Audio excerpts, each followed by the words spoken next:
about the children, was there ever talk about medical concerns with either of the children? Well, I know Cece is allergic to not peanuts, like pine nuts. Hi guys, say What's hi going Bella. We gotta get you dressed, kid. I Look know, what Bella's right? eating. Bella's eating some of the ingredients.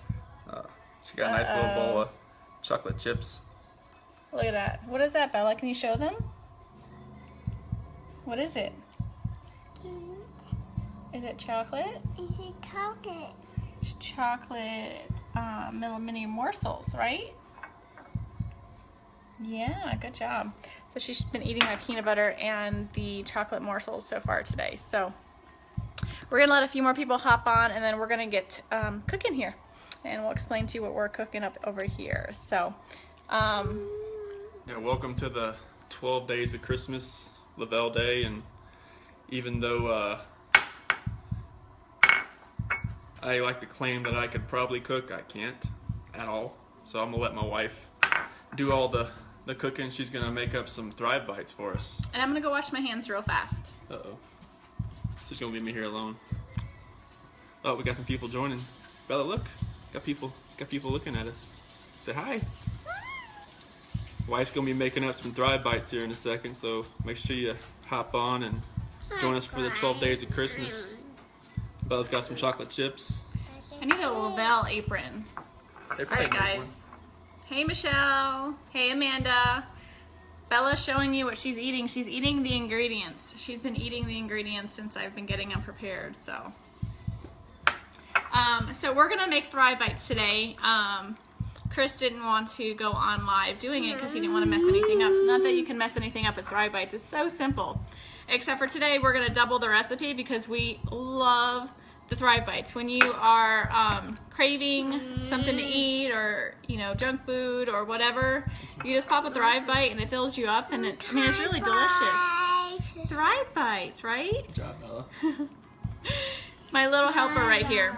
Thrive Bites. So today, I will post in the feed the Thrive Bites. Bella, shh. Will you turn it down for me, please? So I'm going to post in the thread here today on how to make Thrive Bites and the recipe. So basically it calls for 1 packet of your lifestyle mix. Now you can use any flavor. I'm going to use vanilla here today. And hold on, honey. It calls for a cup of oats, a 1/2 cup of peanut butter. Hi, Bonnie. Hey, Corey. Look at Bella. A 1/2 cup of mini morsels. Now, I'm doubling the recipe, but still want to keep the calories down, so I'm only going to still do a 1/2 cup of mini morsels. It does also, you can add anything into it, like coconut, peanuts, walnuts, whatever you want. It's up to you. You also add a 1/3 cup of honey, a 1/2 cup of ground flaxseed, and a teaspoon of vanilla. I don't know if I mentioned peanut butter, but also 1/2 cup of peanut butter. Again, I'm doubling the recipe, so everything I'm doing here today is going to be double. Hey, Madison. Take care of my dad while he's there with you this week. All right, guys. Sorry. So first I'm going to add my oats. These are so good. We can't keep them in the house. So then I added, the mini morsels. I add the ground flaxseed. So I always add all the ingredients. I'll just add the rest of Bella's. I add everything that's easy to mix. And so I'm gonna pour our premium lifestyle mix in a cup so you guys can see the consistency. It is micronized. It is fine. Very, very, very, very, very fine. Hey, Christine. So if you guys, probably can't see that way here. So if you can see how finely micronized it is. I mean, literally it's thinner than flour. I don't know if you guys can see that really well. So Hey, Mandy. So the Thrive Premium Lifestyle Mix is so fine. I mean, it's very, very, very fine. Let me find the other one. So you add 2 of those because, like I said, I'm doubling the recipe. Hey, Sharon. And so now I just pretty much mix this. And then I'm going to add the honey, the peanut butter, and the vanilla. So look at this so far. Hey, Sarah. So look at our little Thrive Bites so far. They're no bake, super simple, super delicious. Like I said, like I'm going to Punta Cana in February, and I need to continue to, where'd Bella put my spoons? Hold on, guys. I think she took my, hold on.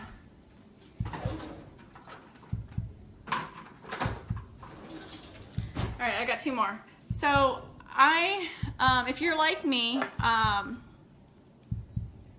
yes, Michelle, they're super delicious. So now I'm gonna add the honey. So I'm going to Punta Cana in February, and as much as I want to get into the gym, and I'm working on trying to find the time between work, you know, being a stay-at-home mom with the 2 girls, life and everything, it's really hard to get into. I just added the vanilla, sorry. It's really hard to get myself into the gym as much as I really want to. I've been doing some kind of like mini workouts at the house, like squatting and things like that, but it's hard for me to get to the gym. And being a stay-at-home mom during the day and working overnight shifts, you tend to snack a lot because you're always around food, and you know, whatever happens, you know, the kids are eating snacks, you jump on snacks. So this is my way of making my own snack, that instead of me grabbing a fruit roll-up or a bag of chips or any of that stuff, I just grab one of these, and I've made my own for the kids too. So they have their own little protein bites Bella loves. So now that all my ingredients are in here, I'm just going to mix it up really good. And as you guys know, messing with peanut butter, it's fun. So, sorry, I don't like a mess when I'm cooking. Not that I'm cooking. I know, Bonnie. So Bella does squats with me at the house because, you know, we all gotta work up the backside, right?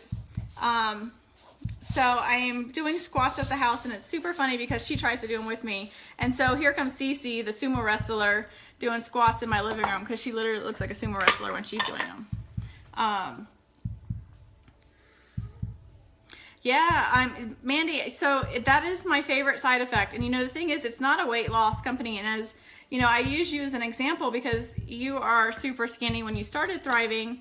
And so like, it's not a weight loss company, but you know what, with anything you can do, you can manage your weight, you know, with just the small things that you do with cutting out junk food. Like that's what has happened with me when I started the Thrive experience, is I no longer crave a lot of the junk foods as I used to crave. And being lazy from, sorry, I'm getting another spoon. Some of the, you know, filling in your nutritional gaps and craving more water, which is all I used to drink before, but I really crave a lot more water now. And on top of that, like I'm literally eating better. So that's really huge. You know, you got to take care of your body. You got to eat better. I'm changing the spoon because of the peanut butter. Hi, Carrie. So we're making mini Thrive, or not mini, but Thrive Bites here. So my hands are washed. Sometimes, you know, when you're in the kitchen, you just stick your hands in there. With the heat of your hands, it helps to melt the peanut butter a little bit, and so it kind of makes it easier to manage, so to speak. And then we're just going to literally roll these into balls, whatever size you like. I like to do them in like little minier sizes. So, and I'll kind of demonstrate here. Let me get this.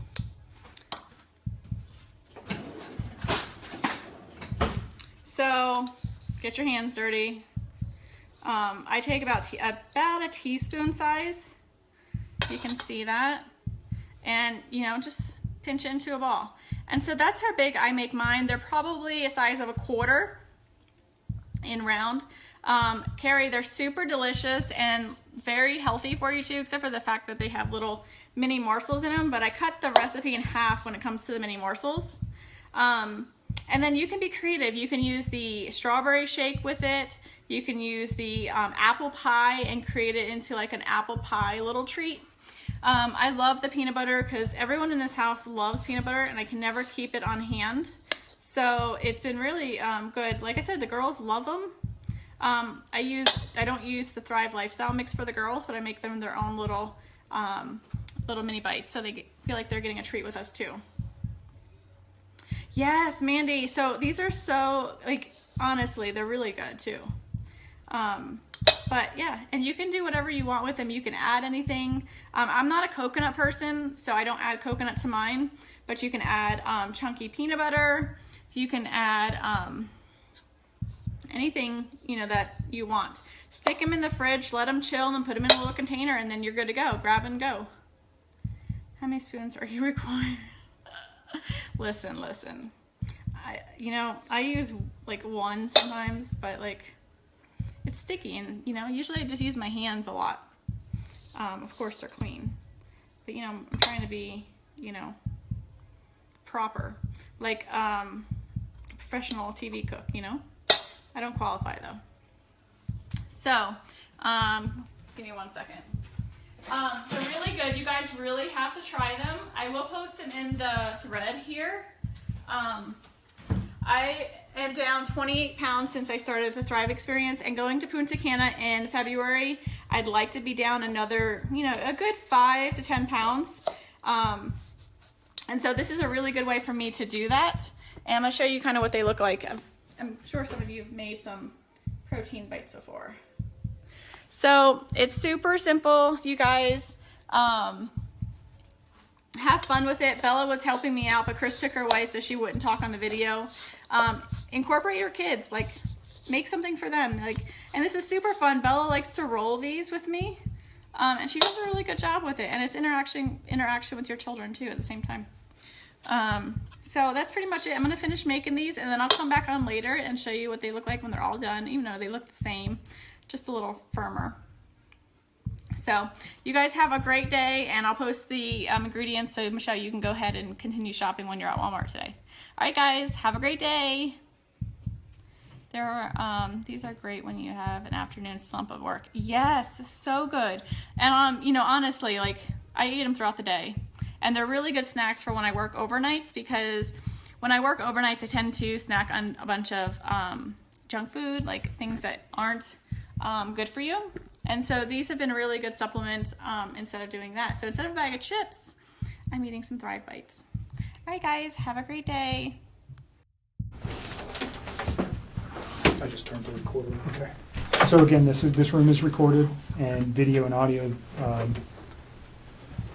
We introduced ourselves in the lobbies and earlier, so we're just going to do that again real quick. My name's Kevin Kovac. I'm with the Colorado Bureau of Investigation, and we're assisting the Frederick Police Department with this case involving Chris Watts.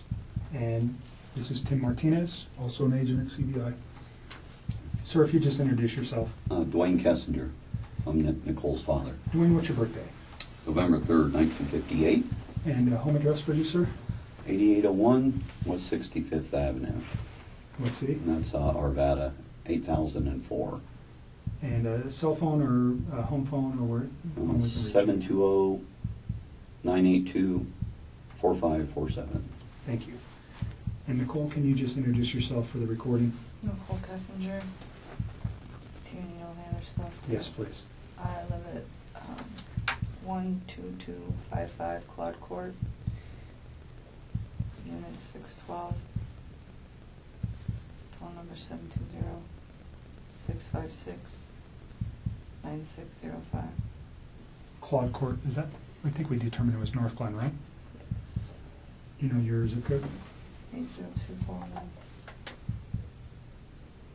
Okay. Can you speak up just a little bit so the recorder, I know you're tired and you're stressed, and we won't be here any longer than we have to be. You've already had a conversation with people before. You came here on your own free will to talk to us. We picked you up at your request and brought you here. You can get up and leave at any time. You don't have to talk to us. If there's a question you don't want to answer, don't answer it. If you don't want to talk anymore, just tell me I want to leave. And I'm kind of in the way of the door, but you're not being interrogated as a criminal suspect. We're here to understand your relationship with Chris and what you know about Chris and his family, and events relating to Chris Watts. And do you know him as Chris or Christopher?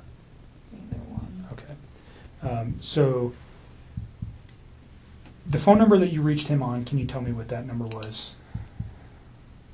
I think I deleted that out of my phone too. I just like cut him out of my life. It's a 910 number. You guys have it. We gave it to Mark yesterday. Yeah, So I probably he'll have it, have but it. just in case. I don't have it If I anymore. recited it to you, would you know it? Just the first 3 numbers. But you know it as a 910 number? Yes, that's what I do know. I mean, that's what I got. North Carolina or something. That's North what it Carolina. is. Okay. So let's just start with like a timeline of your getting to know Chris, how you guys met, where you met, all those things. And let's just run. And I'm not going to ask you specific questions unless I think it's necessary. I'll let you just tell me your story. I think it's a little bit easier that way. So I just want to know how you met him, where you met him, how long you guys were dating, and those kind of things initially. Okay. I think I met him sometime in June, probably early June. It might have been May. It was just talking at work. It was pretty casual. And he didn't have a wedding ring on his finger. And every time I talked to him, he didn't tell me that he was in a relationship. He didn't even mention his kids right away either. And then one day he told me that he had 2 kids. I was like, that's pretty cool. And started telling me about his kids. That sounded like a sarcastic comment. No, I thought it was kind of cute. I was like, oh, he's a dad. It was like right around Father's Day too. So whenever that is in June. Okay. Yeah. So I'm not that's- good with holidays. He told me he had kids, and then it was Father's Day shortly after Okay. that. So that's what I do know. And I was like, I thought it was cute. And then he's telling me about him. He's pretty excited about him. And then he mentioned that he did have a significant other. And then he told me that those 2 were in the process of a separation. Did he mention the children's name or his significant other's name? I didn't know his significant other's name for a while. And then I think he told me his kids' names pretty quick, but to be honest with you, on an exact date of when that happened, I don't know. So in May and June, first of all, where do you work?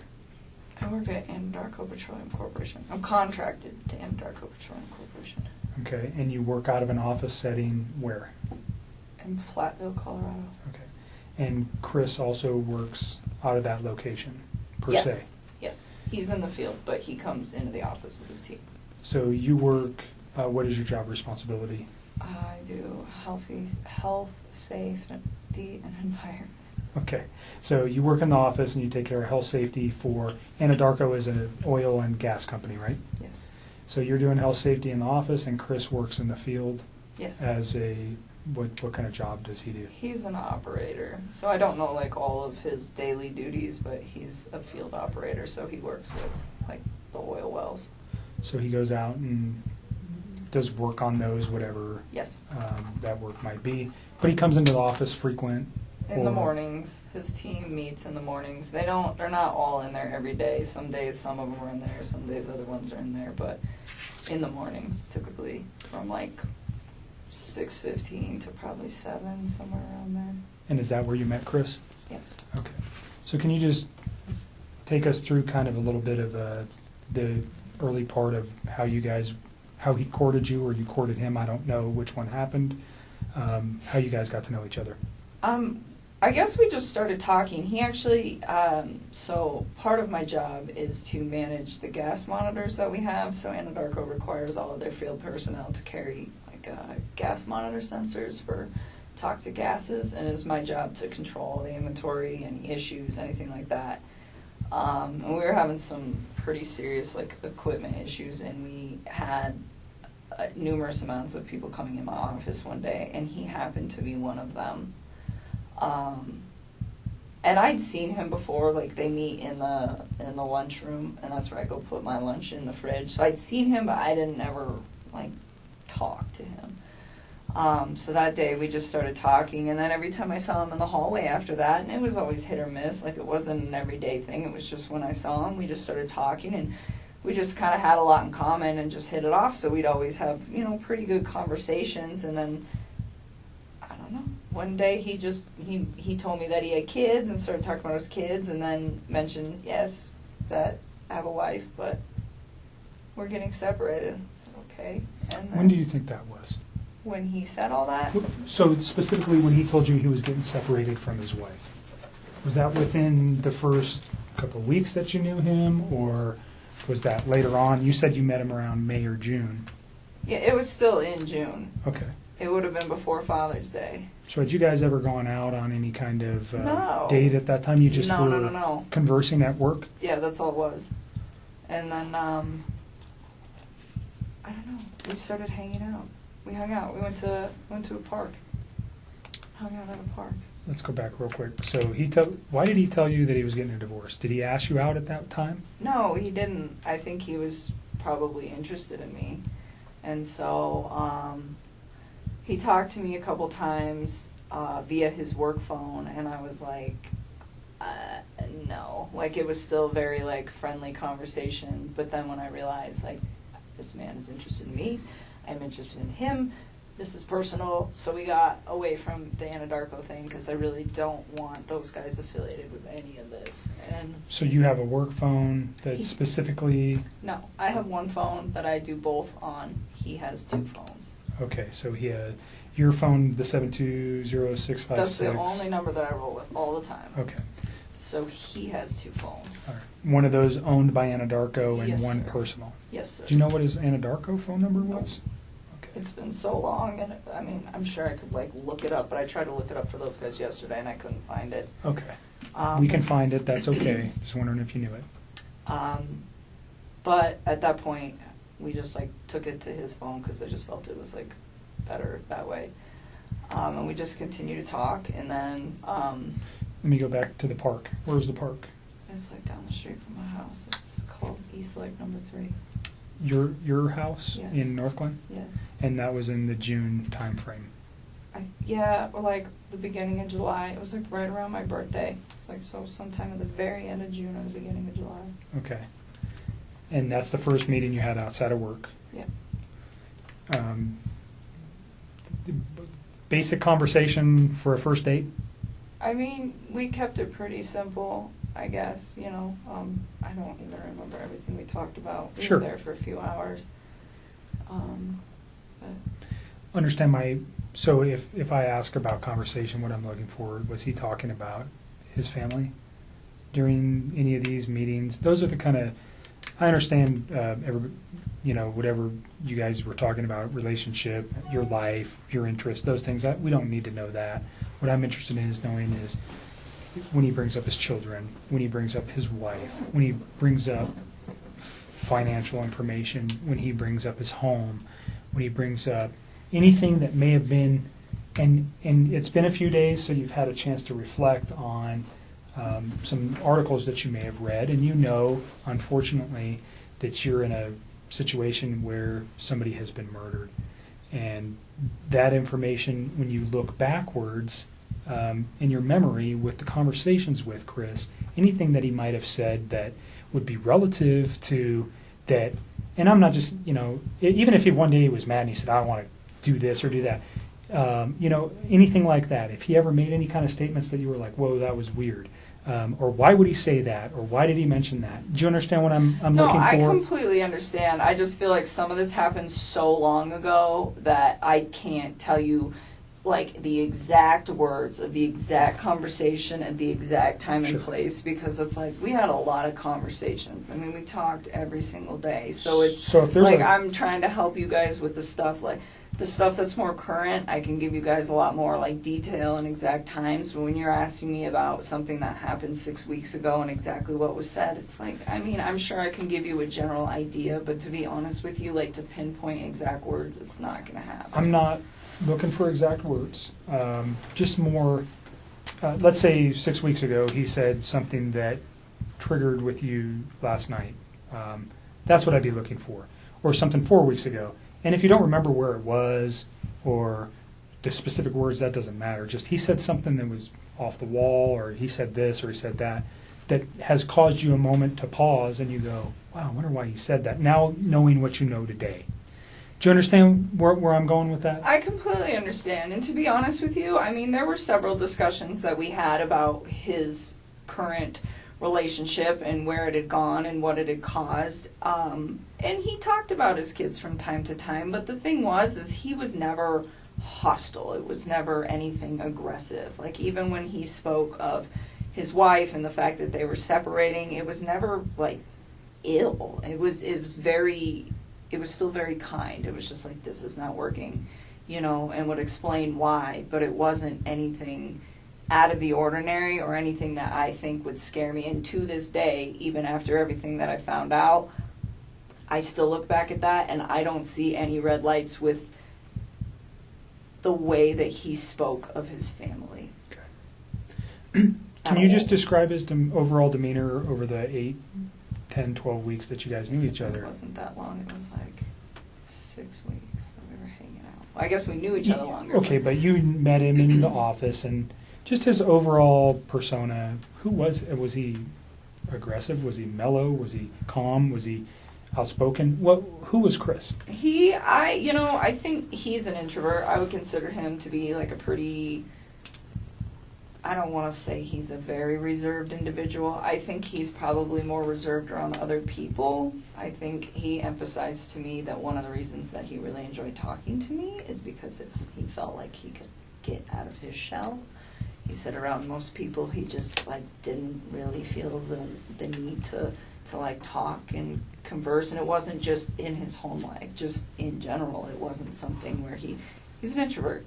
And he said with me, it made him feel like he could really just start talking about things that excited him. And I think a lot of that had to do with the fact that we had things in common. So with me, I think he was a little bit more outgoing, but even then, I would still consider him to be an introvert. I mean, not on the extreme end. If an introvert went to 1 to 10, I'd put him at a 4 or 5. So on the lighter side of introvert. Pretty even-keeled. Yes, really relaxed, all the time. He was never really worked up about anything, just mellow, chill, easygoing guy. Very much. Okay. And he was that way with you. Did he ever have any kind of, did you guys ever have arguments? I mean, No. Pretty short relationship, no arguments during that time. No. Did he ever lose his temper at any time? Never. You guys never had a yelling match? No. So you never saw him upset or mad? No.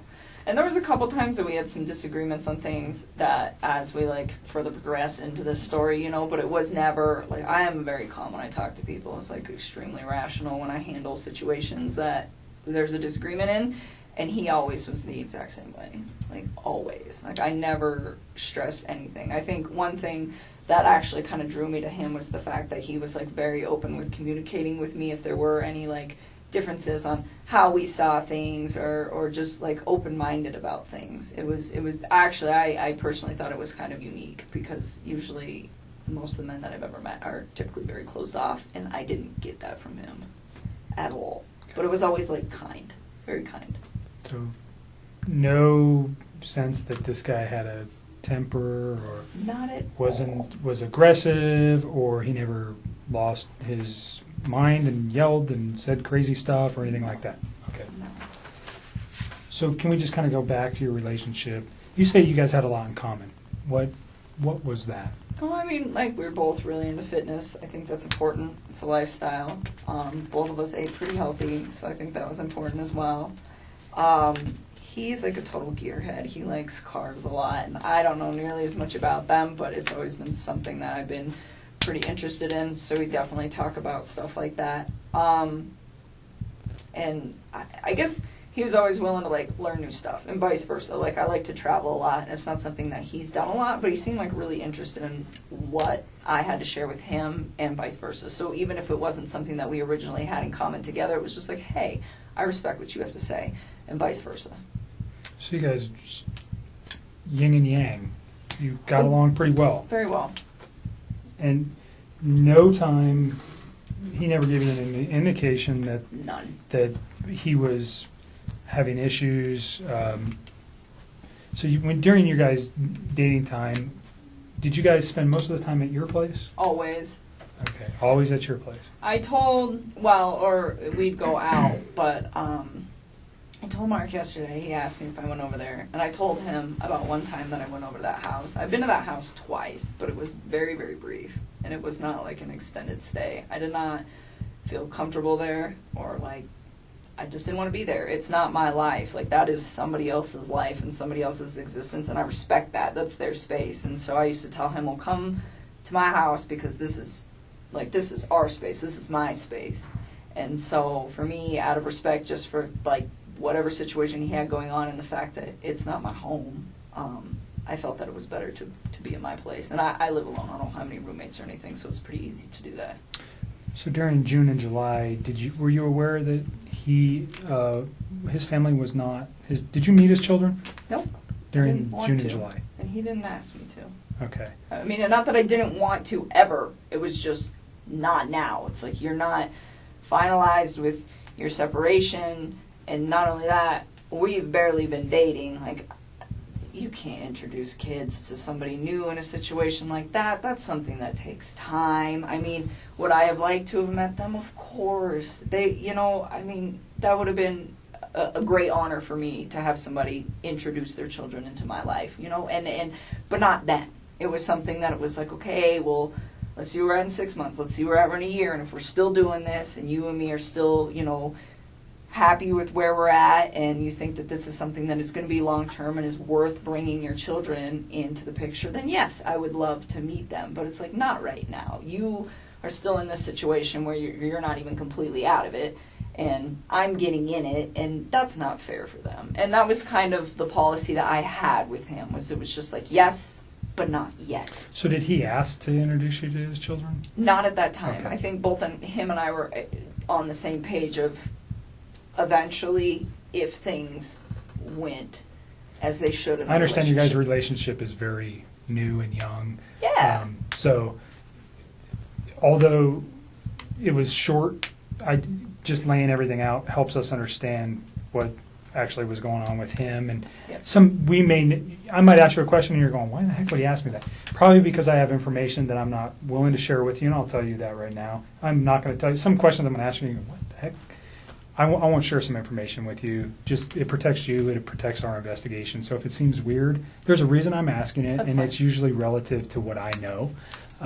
So don't take offense to it. Again, it's just part of what we need to know. Understood. So just, you went to his house on 2 occasions. Yes. Was that recent? No, that was like pretty early into it, and I did not like it and did not want to go back. Do you recall where the house was? Yeah, it's like right off the highway in Frederick. Okay. And you know the streets? I mean, I'm sure I could figure it out again if I like really had to. Like off the top of my head, no. Do you know the street name? No. Okay. I would have to like drive around in there to get there. Okay. Did it look like anybody else lived at that house at that time? Oh, definitely. Okay. I mean, So is that what freaked you out? I mean, he told me that he was living in the basement, and he said, we're separated, but we're not divorced, and we're going to get ready to sell the house. And that was the impression that I was under. And I was under the impression that they were taking everything pretty slow with this, with like getting ready to sell the house. I mean, those are big things. So that's what I was informed. And I mean, if you think about it, this whole thing happened in a 6-week stretch. Like, that's not really that much of a time frame. So in that sense, like, it's believable to me. Yes, I went to the house, and the first time I was there, I hung out in their like front living room. I just sat on the floor, and it was on the 4th of July. It was the morning of the 4th, and I was helping him to set up MyFitnessPal app and like track his food, his calories and stuff, because he does pretty good with the working out and stuff. And he asked me, he's like, "Can you help me just like get this dialed in?" It's like, "Yeah, I can do that." So that he invited me up to the house, and I was already kind of hesitant to do it because I was like, there are other people that live here, and I just felt like it was an invasion of space. And so I went up there, and we just stayed in that front room, and I helped him out with that. And and got him all set up with that. And then, he asked me if I wanted lunch, and he grilled chicken and carrots. And then that's all he had. And I was like, okay, so we ate, and then I left. And then there was another day about, I can give you the date-ish. Let me look at a calendar. I think it was the weekend after my birthday. Just a thing on the courtesy for the phone for, what was that guy's name, Don? This gentleman, Oh. Thornton PD. I just met him today. Do you want to do the phone I forgot today? about that. For TPD? It's not for them. They're doing it for us. Yes. We don't have the equipment with us to do it, and I asked them to do it for us. They're not involved in this investigation. He would just be a computer person. He would not be looking at any of this stuff. That would fall to myself. So keep that in mind. He's not involved in this investigation. Thornton PD has nothing to do with this, other than letting us use their facility and helping us with some electronic download. He's not going to look at your phone right now. He's going to put it on a disc, and they're going to give it to me. Gotcha. I don't know. What do you think? I really want to help you guys. I do. I feel like this whole thing is just going to be crazy regardless of whether I give you my phone or not. I mean, that's kind of how I look at it. Like, it's happening. It's going to happen. Well, the text Media's just reiterate gonna- what you've been saying all along, so it's not like... Well, they do. That's the other thing, too. I mean, that's kind of a good backup. Yeah, I'll give I it think to 'em. you hit the nail right on the head. There's reasons why we want everything. It validates things that we know. I'm not going to come out and tell you that if you tell me something today, we'll validate it with your text messages, whether it's the ones we have now I or the will- ones you're going to give us. I'll give Certainly. it to 'em. If you want to go get him. I want you to read this, is what I want you to do before you decide that, okay? So the second time I went to that house, I'm not sure what day it was, but it was the weekend of the 14th. Of August? July. I don't know if it was the 14th or the 15th. One of those 2 days. But we had went out and we stopped there just real quick on the way back. And we were there not very long. But that time I saw a picture of his wife and one of his kids. And I remember thinking to myself, like, wow, she's so beautiful. And I, like, took a step back and I was just like, this man has a gorgeous house. He has beautiful babies. He has a beautiful wife. He has an awesome job. Like, why would he want to leave this? And I remember talking to him about it, and that was the first time that I tried to actually say, what do you think about not separating from your wife? Like, what if you really try to work on this? And he had expressed to me that we've tried to work on this, and it's not working, so that is why we're separating. And I spent some time, like, just, you know, kind of, because it almost made me feel bad, where I was, like, to the point where I'm engaging in a relationship with a man who, the way he described it, is in a contractual agreement, but was not in, like, an emotional relationship with somebody. And for me, the way I would have preferred to do this is to have waited till that contractual agreement was also done, and he was done. And he could have approached me and said, I'm just had a divorce, you know, maybe we could take this slow, what do you think? But instead it was, oh, we're separated and we're working on a divorce. And that is the part that I feel bad about, because I should have waited on that, and I didn't. And, you know, I was just like, well, they're already there. So, you know, but then being in a house, I was just like, why? Fix this. Find a way to fix this. Make it work, you know? And I was like trying to push him to do it, and he seemed pretty reluctant to do it. He didn't want to. And, I don't know, we were still seeing each other fairly frequently, but I kind of like backed away so we weren't hanging out quite as much, and we were still close, but it was just like I really wanted him to try. Like, I wanted to know that he tried and it didn't work, and then he moved on, not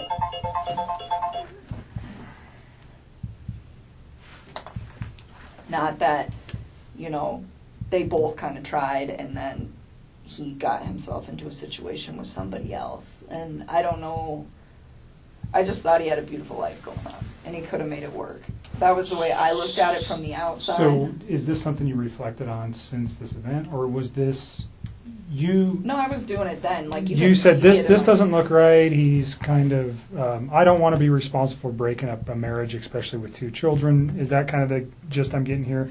I didn't think it didn't look right. I mean, I think he was legitimately sleeping in the basement, and I didn't think that these two were. I mean, I think it was like, hey, we're both stuck in this house for now. We got to sell this. In the meantime, you live here, I live here. We sleep in different rooms, take care of the kids. That's just like kind of how I took that. And no, I didn't think it didn't look right. I just thought it just seemed like he had so much going on, and it was just beautiful that I was like, why don't you just try this out, you know, and see if you can fix it. And he'd always be like, well, what about us? What about us? I'm like, don't worry about us. Like, that is more important. Like, try to see if you can, like, salvage whatever it is that you have going on with your wife. And you know, I always got the impression that he was a great father to his kids, like, always. And so, you know, I was like, and be the dad that you want to be. I was like, and see if you can make it work. And he just, like, we kind of talked about it off and on for, like, a few weeks. And I was just kind of like, I don't know. Like, I think I was kind of, like, cold feeting about it after I went over his house. And so this was, like, pretty early on. And then he told me that he went to North Carolina, and he was like, I'm gonna talk to her when I'm in North Carolina and see if I can get her to do this, to like try to like rekindle the flame. Okay, so try to salvage his relationship as you've been asking him. Yes, to do. And then if he when decided, did he go to North Carolina? I think it was like the last week of July, somewhere around there. Okay. So I mean, this was like a couple weeks that I was just kind of like trying to push him to do that. Let's pause at North Carolina, and we'll come back to that real quick.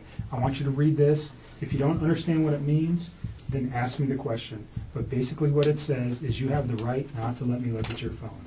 I'm asking to look at your phone for the purposes we previously discussed, for the text messages and your phone log, and unfortunately the photos that are attached therein too. That information is only relative to this investigation. I'm not looking at anything else except for the conversations between you and Chris Watts, and the phone data between you and Chris Watts for phone calls, for times and dates for those phone calls. And then the content of the text messages that are there. And we'll write that specifically down here. Understand that... I don't want anybody to get some of those texts. Like, they have nothing to do with this case, and they're just like... Between you and Chris? Yes, they're just... So just tell me what you're... They're just kind of raunchy. Like, Okay, I don't need anybody... Everybody's an adult. I don't need that posted, like, We're not going to somewhere... post it. I don't want the newspapers to get that. That's all I want. The only ones that we would be looking for, again, is the same kind of questions we're getting to here, is things about his children, things about his wife, the questioning of, did he ever, has he ever said something to you that might indicate, maybe not then, but now, that there was something like this in his mind? Or you know what we're looking for. I don't need to come out and tell you that. I understand the embarrassment of particular photos or potential sexual types of conversations you may have had with Chris. It's not relative to the investigation. We don't care. Okay? You're an adult. I'm an adult. Everybody in this room, even your dad. And I give it to you for saying that stuff in front of your dad, because I'm not sure many women could do that. So that's not what we're after. We're after the information that corroborates things that you've told us, and also that corroborates or may tend to prove that things that Chris told us were a lie. You understand that? And that's maybe going a little bit far. I usually won't tell people that, but because of your reservations, that's what I'm looking for. If I can disprove something he's told me by a phone records don't lie. People do. Okay? So if I can disprove something that may be important, that's what I need it for. I'm not saying I can. Has it happened before? Absolutely. Is it critical in cases that I've worked in the past? Yes. So that's why I want it. Okay? Again, you don't have to give it to me. You can tell me, I don't want you to have it. Go get a warrant. I'm not even going to tell you if I go get a warrant, try to get a warrant right now. I'm just asking for you to consent, and again, we can write right here what you're willing to give me, which is the text messages and the phone log, and unfortunately, again, the attachments on some of those text messages, and I'll write it on there, and then you'll just sign it. Okay? Do you understand the questions there? Do you have questions about any of the things that it says? You understand you don't have to do this. You're doing it of your own free will.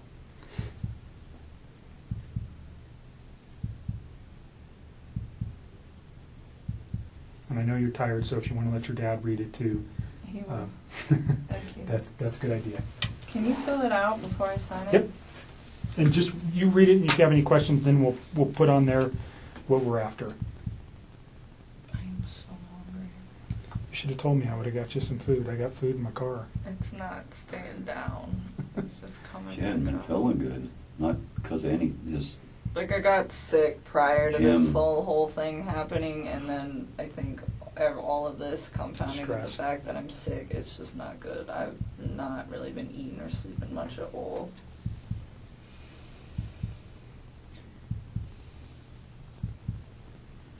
yeah.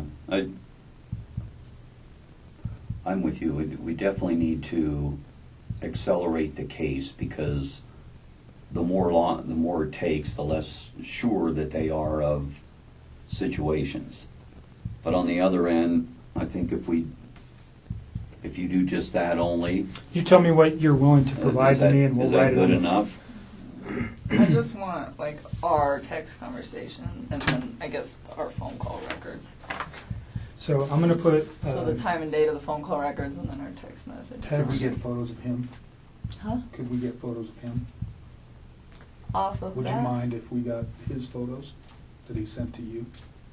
Oh, well, there'll be in that text message thing. So all his photos were sent. There was no apps or anything else you No, used that you no, guys no, were no, sending. It was no. all just text messages. Yeah, Okay. So it'd be an attachment to a text that he sent you. pretty much. But Everything is in the text and the phone call records. so Like, all of it. because we don't have it on tape, we discussed prior to turning the tape on Tuesday, which would have been the 14th of August. You had read some newspaper articles on the 13th and the 14th that regarded this case. You had also had a conversation with Chris at some point during the day on Monday. And on Tuesday, because of what you found, specifically what you said was, and don't let me put words in your mouth, but you found out that his wife was pregnant. And yes. And you did not know that prior. And you found that out via the newspaper articles, and that caused you concern. Well, I just realized that he was lying to me, and I was like, well, if you can lie to me about this, what else are you lying to me about? And it made me realize that maybe his wife was in danger at that point, and it was day two, and she still wasn't home. What did that cause you to do with your phone, though? Oh, what? When I deleted those? I was just kind of grossed out by him, to be honest with you. I was just like, I don't know what's going on right now, but you just lied to me, and I don't want to see this come over my phone anymore. So I removed it. So you already said, but you removed text messages. I deleted all of his stuff because he lied to me. I mean, that's what it was. It was the hurt that made me delete it, and then it was the lie that made me start questioning everything else he'd been telling me for the last few days. And that's when you decided to come forward. Yes. Okay. So just for context, Yes. when people delete stuff off phones, usually we go, No, hold on a no, second. no. It And wasn't that's why I wanted- malicious at right. all. It Yeah, no, I'm wasn't not saying it's malicious at malicious, all. but- He lied to me. It just hurt. Like, I had never felt like he'd ever lied to me before, and it was a big lie. I mean, Right. telling somebody that you're in the midst of a divorce and then you have a wife that has a 15-week-old baby on the way is a huge, huge thing, and I was very taken back, and it was hurt. And so at that point, I deleted it. I had a few more quick things to say to him, and then I just got rid of him. That's literally what I did. I just cut him out of my life. It would have honestly been like a bad breakup kind of thing. Like, if none of this other stuff would have happened, that's what it would have been. That would have been the end of it. The information was not destroyed because there was anything in there that would be harmful to you or potentially to Chris at this point, but harmful to you in particular. That's not why you did it. No, no, You no, did no, it no. out of, excuse my language, this guy's an asshole, so I'm getting rid of him, and I'm getting this stuff off my phone. That was like me kicking him out of my life. Okay. And then, like I said, and then realizing that he lied, that was when I was like, okay, maybe his family is in danger and they're not coming back and they're not staying with a friend. Yeah, when did I go over there?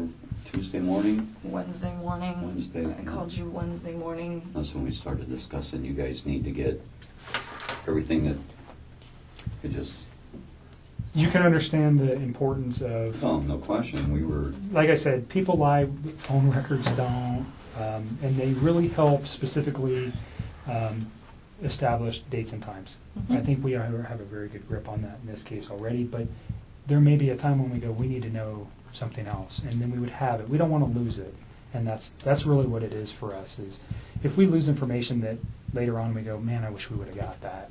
And we may never even use these. We may never even look at them. But if we have it now, then we don't worry about losing it. So I appreciate you being cooperative and giving it to us. Yeah. So the first thing I wrote was text messages between Chris Watts and attachments. Okay? So, because we're talking about the photographs, unfortunately, that cause you much disdain. And then I am going to put phone log for calls between yourself and Chris Watts. Your phone number is 720.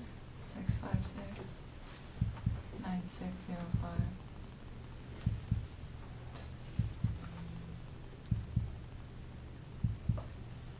And this right now is located at, we're at the Thornton Police Department.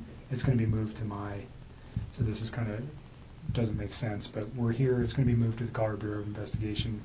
He's going to download it here, but I'm going to take it with me, just so you know. It's not staying here. Okay. They're not going to retain any of this. This comes with me. Okay. Okay? is there anything else you want on there? I think that's about, That's it. I mean, I don't have social media. I don't really have anything else you guys can poll. Okay. Is there anything else you know of that could help us with this that is not on this sheet? As far as like data, That's on your phone? no. I mean, everything we did was like text and talk, pretty much. I mean, and like I said, any pictures that I had, like even if you were to restore all my regular photos, there's so many pictures in there, and you wouldn't even know which ones were for him and which ones weren't. But any picture that I wanted to send to him, I sent via text. So if you guys go through the text and the attachments, you will have everything that wasn't said verbally and was done via text. But I think that's it. Like I don't have anything else. As far as like no Facebook, no Instagram, no Twitter, no LinkedIn, like none of it. So there was never any of that kind of correspondence. So I think that should probably cover everything you guys will need. Is there any particular messages that would help me so I don't have to look at, because whatever's on your phone, I don't know how long we're going to get back to, but let's say is there a particular date or time or message that stands out to you that would be relative to, specifically to the investigation into this case, that might assist me in understanding why something like this could have occurred? I'm still in shock that this whole thing happened. I Like can imagine. that's why I gave him the benefit of the doubt for the first day, because I was just like, no way. Like I didn't even think about that. I mean, murder was not on the top of my mind when somebody doesn't come home for an evening, especially if they've just like had some sort of like heated conversation. It's like, okay, you guys are separating, you have a heated conversation, you leave for a night. Like I didn't even think this guy killed his wife. I mean, that like, murder is on something on the top of my mind when I call one of my friends for 3 or 4 hours and she doesn't answer the phone. Like, that doesn't even process to me as, like, a real thing that is a possibility at that point.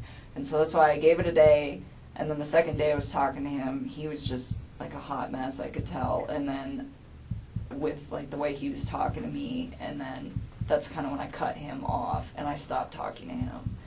And then So remember what you just said, and we're going to get to that because that's probably a very important conversation. So if you want to know So, days, I would probably honestly just start at like Sunday and work your way forward. I mean, all the rest of that stuff, it's just like the small talk of like, hey, this, you know? I mean... And your relationship building through the 6 Yeah, weeks. I mean, like, and if you go, like, maybe, like, a week further back, like, there's times, like, I was trying to help him find an apartment, like, just for him, not for me, but for him and his kids, to get set up, and, like, there's times where I'm like, well, where's your wife moving to, like, how close is she gonna be to you? You should be within, like, 30 minutes of your kids, so they're close, and, like, you want to be close to their school and close to your gym, and like, what's your price range? Like, I was helping him get all of this stuff set up, and it was like in a very decent manner. And I don't know if all of that is in text. Some of it's probably on the phone. Like, at this point, I've talked to him so much that I don't even know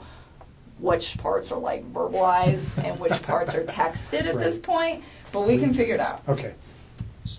You see what I wrote? Text messages between Chris Watts and attachments. And then the phone logs for calls between your phone number and Chris Watts. Those are the two things that we'll ask to be extracted from your phone. So if you're okay with that, Why does it say as removed cell phone data? Isn't that this? that is that, and that's what he's Oh. going to remove, and then that officer is going to fill that out. Gotcha. What is the date? I don't even know what Today date is the 16th.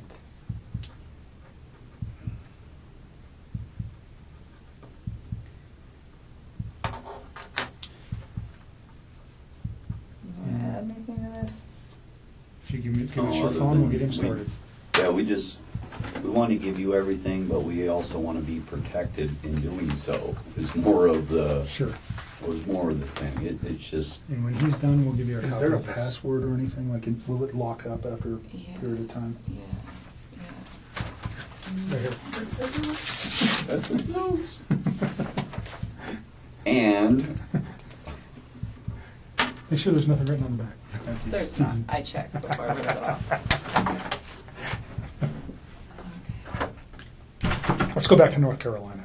Okay. He went to North Carolina, and he was trying to rehab his marriage with his wife. He Do said. you he know was- her name at this point? Yeah. Okay. Are you okay saying her name? It's Shanann. All right. And do you know the children's name? Yes, it's Bella and Celeste. Okay. Cece. She went by, they called her Cece? Mhm. All right. So he went to, were they in North Carolina They were already already? there. If you want something. I don't know if my stomach will do that. Yeah, they were already out there. He just flew out there to go meet up. Do you know why they were there? They're all from there. Okay, so they were there They for... were visiting her family for the most part until he got there, and then they still were mostly visiting her family. Okay. Hey, do you know how long they had been there? A while, like weeks. All right. And he flew out to join his family there. Yep. Did you know specifically where he flew to? What airport? No, what city? No, not off the top of my head. Okay. I'm sure if I thought real hard, maybe I could think about it, but I mean, come up with it. No, I don't know. All right. So he goes there. You said it was like the last week of July? I think so. I think it was like one of the last days of July. I'm almost positive. I think it was a weekday. Okay. Yeah, he flew out there, and I thought I had like convinced him to like try to make peace with her, and I was like, if you guys work on this, like, I'm out. Because what's the point? Like, I'm not trying to be with somebody that's in another relationship, which I know that sounds silly given the whole relationship that we had in the first place, but I really was under the impression that they were separating. I mean, it was like reiterated to me so many times that that's what I thought it was. And it made sense to me too because, like, he could pretty much call me whenever he wanted. Like, I was the one that would tell him, like, hey, when your kids are awake, you need to spend time with your kids. Like, do that. And then after they go to bed, like, if you want to talk to me, you can talk to me. But it was never like this super, super restricted thing. Like, sometimes, like, right after work, if I was, like, still talking to him, I'd get kind of bummed out. And I tell him, just like, oh, it's frustrating sometimes, like, having to, like, wait. But at the same time, I was never like, this is horrible, or, it was always like, I understood why. But then once his kids were asleep, he never, like, had any... It was like he could do what he wanted. Do you know what I'm saying? Like, Sure. He was in his basement, and she's upstairs, and they're not speaking. So it kind of made sense. It wasn't like And you guys are sneaky just at night. texting and Or talking or whatever, Right. you know. I mean, and it was like I said, it was at certain times, but that time, and originally it wasn't, but it was me that put that time frame on there because I thought he should hang out with his kids. Those 2 times you were at his house, did you see any evidence of that? Him living in the basement? Did he ever show you that area or anything? I've seen, yeah, I went down there and saw his little workout equipment, and there's a bed down there all set up, and the basement was all clean and organized and stuff, so, like a decent bed set up, so it made sense to me, like, hey, this is what's happening down here. So I saw it. even though his family was in North Carolina for multiple weeks, it appeared that he was still living in the basement. Mhm. Well, and he told me sometimes he would like go upstairs and sleep if like he was home alone, because I know she'd like go on business trips and stuff. But he's like, I don't like that bed anyway, so he didn't really like sleep up there. I was like, okay. Even when it was just him, so Okay. that was the impression that I got. I don't know what you're talking about. North Carolina. Let's go back to North Carolina. So North Carolina. So he still made very frequent communication with me when he was out there, and at one point he told me that they sat down and they talked about it, and he told her that he wanted to either fix things or like to try to fix things, and if she didn't want to fix them, then they needed to like move forward with the separation and like actually file for a divorce at this point was the impression that I got from this, and was what he told me. And so he said that she was like pretty receptive to just not trying. He was like, she seemed like she just wants me to go. He's like, when she has her mind made up, she has her mind made up, and that's what she wants.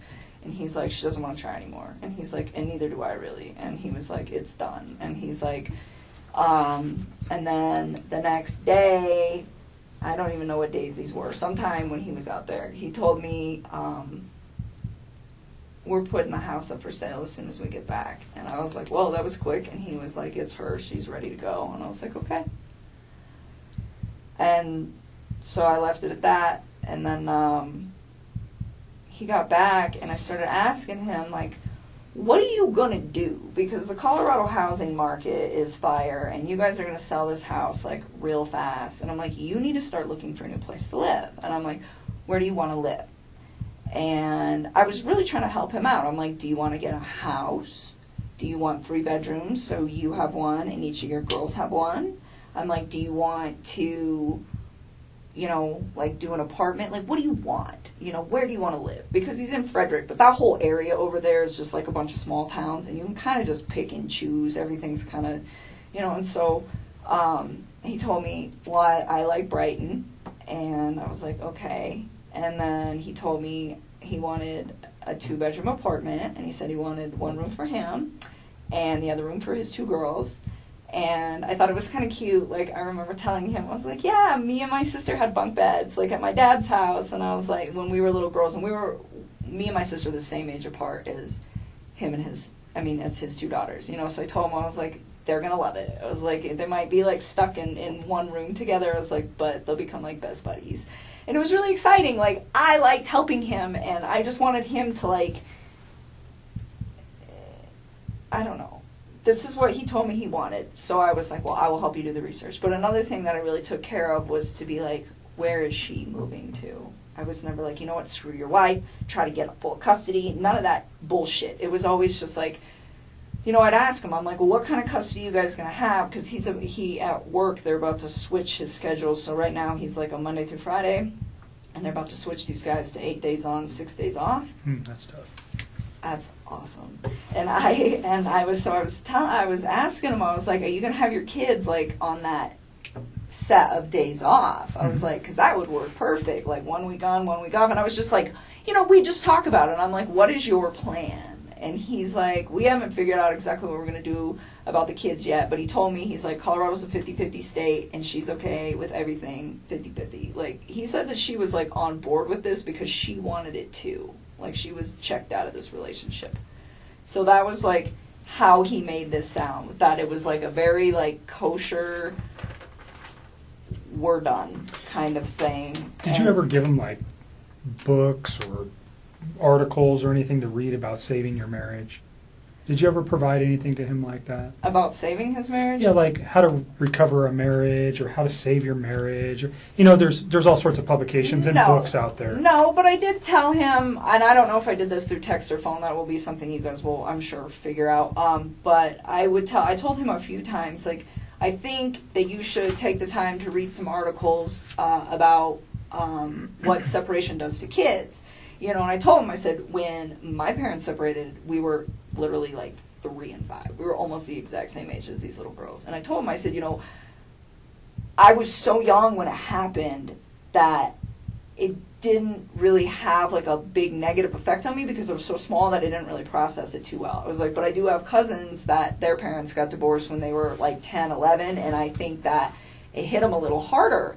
You know, and he's like, oh, they'll be fine, you know, and I told him, I was like, even though they're small and you think that they'll be fine, I was like, I think you guys should just read about it just so that you guys are prepared in case, you know, one of these two starts having a hard time with the fact that you guys aren't in the same house anymore, you know, and I would tell him, I was like, you know, there's pros and cons to it, like, because he was like getting ready to do it, and it would be like, you know, it's kind of cool having 2 Christmases, and, you know, like, your parents get to go, you know, be happy doing whatever it is they want to do with their lives, and they don't have to be in a situation that's probably not good for the kids because it's not good for those two, you know, but at the same time, it was like, just read. Like, that's what I always used to tell him. I'd always tell him to, like, I tell people to read about everything. Reading is so good for you. So he, at this time, is telling you that, yeah, I am the guy trying to save the marriage and she doesn't want it. That's what he told me.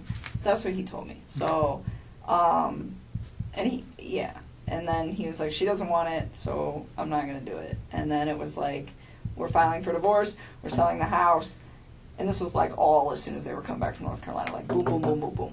Would you recall when he gets back from North Carolina? No, I don't even know how long he was out there. I know it was like less than 2 weeks and more than 1. Okay. I don't remember. So he comes back early August. Would that be fair? Oh, yeah. It was definitely like in the first 2 weeks somewhere. All right. Probably the second week of August at some point in that. I don't remember when. Does his wife come back with him at that time? Or Yeah, does they all came back. They all come back at the same time? They all came back. And then, yeah, so he continues to just, you know, tell me that this is like what he wants. And so I took the time, and you will see that in the text too, where I I found this apartment. It was perfect. It was so cute. I was like, it's in your price range. It's like 6 miles from the gym. It's 23 miles from work. I'm like, you know, it's super close to Frederick. It's going to be by your kid's school. Like, this is the spot, you know, and I told him, I was like, I'll keep looking for more places. And he's like, well, there's some that I want to go see too. And he actually had me thinking that he was going to go look at these places this week. Before all Okay, this. so this is fairly recent then, if we're this talking. just happened, like in the last. He's going to go couple look at apartments. He wanted me to go during, with him. When you say this week, are you saying Like this Monday this was week. the 13th? Like this week. Okay. Yeah, so I told him, I was like, well, pick out a few spots, and if you want me to come with you, I'll go look at them, but you know. You said earlier that he had never, or that the apartment wasn't for you and him. It was just for him and his children. Oh, yes. It was. You had no intentions of moving in with him. No, I have my own spot. I still have a lease there till July, and even then, like, he never asked me to move in with him, Okay. and I never tried to move in with him. I mean, I told him, I really try to take everything with this whole situation very slow. The only part that I screwed up on was the fact that he wasn't completely separated from her when him and I decided to spend time with each other. That is where I screwed up. But other than that, everything else, it was always like, you know, you build your life, I'm going to build my life, we will intertwine them, but I am not ready to, like, do this. And he respected that. And I even said that, and I don't know, that might be in the text, but said that too, where it's like, Chris, like, you need space. Like, you're just getting out of a divorce. Like, personally, I think jumping into a new relationship is a little quick. It's like, I was in a relationship earlier this year, and I think this is also a little quick. And I'm like, so why don't we take our time? And I'm like, if you guys end up doing a week on, a week off with your kids, I'm like, the week you have your kids, be with your children. And the week that you don't, I'm like, I don't even want to see you every day. I'm like, I think we should spend like a few days of that together. I'm like, because I like my space, and I think you need your space. I think you need your space to like develop your identity again and like get it back, because I think he's just been like, so wrapped up in this whole thing that he's got in his own life and his life that he doesn't remember probably what it's like to like be single or have time where it's like just him. Sure. And so I was just like, like embrace that. I think it's a beautiful thing, and I really try to like take it smart with all that. And it was the same thing with his kids. I was just like, like, and we talk about things every once in a while where I'd be like, hey, if I ever meet, because like I have a lot of house plants. That's a good example. So I have a lot of house plants, and I told him, I was like, one day if I ever meet your kids, I was like, I'm gonna show these girls how to like paint pottery and plants. I was like, I think they would love to see something grow that they built. I think it would be really, really cute. And like little stuff like that, but it wasn't very frequent. It wasn't, hey, we should get married, and hey, we should have babies, and hey, I want to live with you, and hey, I need to meet your children now, and let's cut the mom out. It was never like that. And there was never any conversation about, we can't do this with her around, we can't do this with the kids around. No. He never said that, you never said that. No. So the way you guys were trying to make this work was just, slowly trying to come together because of his current situation, and you, by your own account, Mine. I mean, you're just a independent person. It sounds like pretty much, Yeah. and but through text message or through conversation, he never said, "Hey, this isn't going to be financially able. I'm not going to be financially able to do this," or "This isn't a good thing. I got these kids." None of those conversations ever came up. No. I mean, he told me like he had a budget restriction. So for his apartment, and I'm pretty sure this is in the text, and this will probably be in the last couple weeks, he told me $1,100 to $1,400 when I was asking him. Like, because I told him I'd help him do homework. I was like, you do some homework, I'll do some homework. We'll knock this out, because if you guys are for real putting the house up, you got to figure it out. And so that was his budget. And I remember asking him, I was like, you sure you don't want to just get like a house? And he's like, I never thought about a house. I'm like, yeah, you can rent houses, man. Like, it's a thing. And he's just like, I don't know if I can afford that. And I was like, okay. And I knew that those two had been through some financial trouble. I definitely found out a lot more about that situation in the newspaper recently. Okay, so prior to the newspaper, how did you know he was in financial difficulty? Because when I went to that house, everything in there is very, very, very, very nice. It looks like it all comes with a very expensive price tag. And I didn't say anything to him about it, but I could kind of tell then where I was like just looking at everything like, how do you guys afford this? And then he has that car. I don't even know how much that car costs. But What car is that it? Lexus. I'm sure that thing costs like $80,000, but just like money. Like everything just looked like it costs a lot of money in that house. You probably have a decent idea of how much money he makes. Yeah, and it's not enough money to pay for all that. Not even close. Did you have any idea what Shanann did for a living or how much money she might have made? I mean, I had an idea. I would consider her like a sales rep. I don't know how else to describe that. For the company that she worked for. And I don't know exactly how much she made. He said that she was really competitive and she liked to try to keep up with him. He's like, she gets close sometimes. So I don't know how much those two brought in. I mean, off the top of my head, if I could guess, probably somewhere around like $140K a year. I mean, I don't know. Because I don't know exactly how much he makes. And I don't know exactly how much she makes. But based just off of like what I know about the oil field, like, yeah, I would say that's probably an accurate estimate. So even if they're making, let's just use the figure $100,000, they're living above their means or below their means? Oh my God, like way too much. Way. Did he ever discuss with you any of those issues? I mean, a little. I mean, I didn't know about the bankruptcy or any of that until I read on the newspaper about that. But I think he was really frustrated with the situation. He told me, he's like, I feel like my paycheck goes in my bank account and I just watch it go like this. He's like, but it doesn't have to. He's like, she makes it like that. And I was just was he resentful for that? I don't know if he was resentful. I just think he was frustrated by the fact that they could be doing a lot better financially, and she, from the vibe that I got, had really bad spending habits. So she was a spender. The car hers or his? I think it's hers. Okay. I'm pretty sure that that's hers. Do you know what other car they might have? Well, I mean, his APC pickup truck. And that's it, and I think. That's owned by Anadarko, though, right? Yeah. But so I don't think they own any other vehicles as far as I know. I think it's just that thing. And Anadarko doesn't allow him to drive that on his own personal time, right? So he's just got one vehicle. Yep. And it's a very expensive Lexus. And then they live in a pretty expensive house. It's a huge house. Yeah. I was very taken back when I saw it. I was just like, whoa. How? And then you the guys, fixtures inside caused you to pause. everything was just like, And then you mentioned today you read something about bankruptcy. Yep. What did you read? that those guys filed bankruptcy for a lot of money in Who are those guys? to that couple Okay, in 2015. Oh, Shanann and Chris thanks. filed bankruptcy in 2015. Okay, and you said for a lot of money. Do you recall the amount? No, because it was different in each of the newspapers, and I don't know which one to believe. Okay. So, hundreds of thousands of dollars.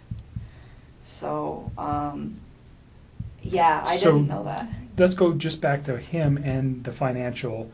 He tells you he has a concern enough to at least express something to you that he's frustrated with the way she spends, or he's upset with working so hard and never having any money, and she's kind of the responsibility. She's the responsible party for spending most of the money. I pretty much got that vibe. I mean, he just told me, he's like, we're house broke all the time. I was just like, that's unfortunate. And I asked him, I was like, do you have 401k? And he was like, yeah. And I mean, the reason I ask him this is because if I get in a relationship with somebody, I want to know, like, what kind of baggage that they have. I think that's important if I walk into a situation where I'm like, hey, I have good credit and I have all these things that I've been building, and you don't have your stuff together, like, what are we going to do with this? And it's important for your long-term You're smart. thing. So I'm preparing. And so I just asked him, I was like, well, do you have 401k? And he was like, yeah, I do have that. And then I asked him, I was like, I didn't ask him, like, how much debt they had or anything, but I just said, is your lifestyle sustainable? And he was like, no. Okay. And I was like, how long do you think that's going to take? He's like, I don't know, but it's not sustainable. Where did his girls go to school? I don't know. He never actually told me. Like, when I asked him once, it was like when I was trying to find him an apartment, I was like, are you comfortable telling me where your girls go to school? That's in the text too. I was like, so I can figure out what distance from the apartment it is. I was trying to just make his life convenient with, like, him, his ex, his kids, and all the stuff that he needs to do and work. And he was like, don't worry about it. Their school's pretty centrally located, so anywhere in the area that we were discussing will be fine. And he just left it at that. So he didn't even tell me, which was fine. I respect that. Daycare is obviously very expensive for a 3 and 5 year old, Oh, yeah. right? So I understand. did he ever bring did he ever discuss that? Never. Okay. Never. Like I said, the only financial thing he ever said is just like, she just likes to spend money, like a lot of it. So that was just kind of the vibe that I got from that, and that it was a lifestyle that she liked to live, like, very, like, materialistic kind of lifestyle. Wanted to Like, it project was- a certain image. Yes, all the time. And he said that was why they got that house too. It's like, she wants everybody to think that we live a certain way and that we can, like, sustain all this stuff. And he's like, and we can't. And I told him, I said, when you're in those situations, why don't you, I'm like, do you like voice your concern about this? And he told me, he's like, when I try to talk to her, he's like, she's really bossy and she usually shuts me out. And he's like, when she does that, he's like, I just let it go. And I was just like, all right. I mean, I don't try to, like, interfere with how those two interact. But I did ask about it because I'm just curious, because I would never put myself in a situation where someone was like, you know what, we're going to live in this house that costs, like, double what we can afford, and that's how it's going to be, because I want everybody to think we're fancy. Because I wouldn't do that. I mean, to me, like, I wouldn't put up with somebody doing that to me. And I'm not saying that that's what she was doing. I mean, for all I know, he could have been completely lying about this. He could be the one spending all the money. Sure. You know? This is just what he told you. Exactly. So, I mean, that's as far as I can interpret it. So I can't be like, well, oh, she needs to do this and she needs to do that. But he voiced his concern where it's just like, financially, I'm in a very bad spot that I don't need to be in, but I'm stuck in. And that was kind of where he was at. So, but I mean, he was never, like, mean when he talked about her. He was never hostile, like, nothing like that. He just, I mean, very calmly, like, this is the situation. And I think the only reason that he even provided me with that information is because I asked. Okay. You said something about her being controlling or Bossy. bossy That's what he said. um, Bossy. in like all aspects of their life, or what? Do you know exactly what he meant by that? How that affected him? I think he was just saying when he voices his opinion, it's not her.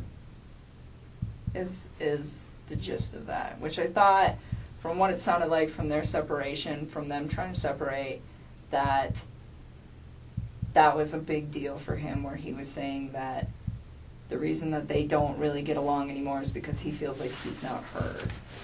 He Okay. says that he comes home from work and he tries to talk to her and she'll just be like, 1 minute, I'm on the phone. Or she'll like scroll through social media and she like doesn't acknowledge him. And he said that he'd addressed it with her a few times and they're calm. He said they don't really like fight. Like they don't scream and yell. And he said he'd addressed it with her a few times and he said it just fell on deaf ears. He's like, she just seems like she's not interested anymore. And I think it made him sad because, I mean, he was like all about his kids and he seemed like he was trying to be all about her, but it just wasn't reciprocated. And I think at that point he was just like, they just kind of like fell apart. Okay. Just kind of drifted apart. Is that But was that your words or his? what that they Fell apart. those are mine. Okay. Those are mine. He just said that they didn't communicate very well, and it wasn't in a aggressive way. Communicate. It was just the fact that they didn't like communicate at all. They just They didn't talk. they had children, and they did. Was there ever mention that he was trying to resolve or save his marriage for the children's sake? A lot of people talk Yes. about that. Did he Yes. talk about that? I mean, he told me that he believed that the only reason that those two had still been doing it as long as they've been doing it, 'cause he told me that her and him have had communication issues for about 6 years, where she just seems really like detached and uninterested in like trying to like build something with him. And he said, and I said, 6 years is a really long time for you guys to not fix that, considering they were married for what, 8? I mean, that's like the majority of their marriage. And he said, sometimes I think we just do it for the kids or something like that. I mean, it's been a long time since I've Sure. seen these conversations, so I don't know like And verbatim, that's but it was we're trying pretty to much just like, get you to remember some yeah, things. like, but he said it wasn't just him though. He was like, I think she does that too. Okay. You know, I mean, and it was like this equal part where they are just kind of like going through the motions, I think. Mhm.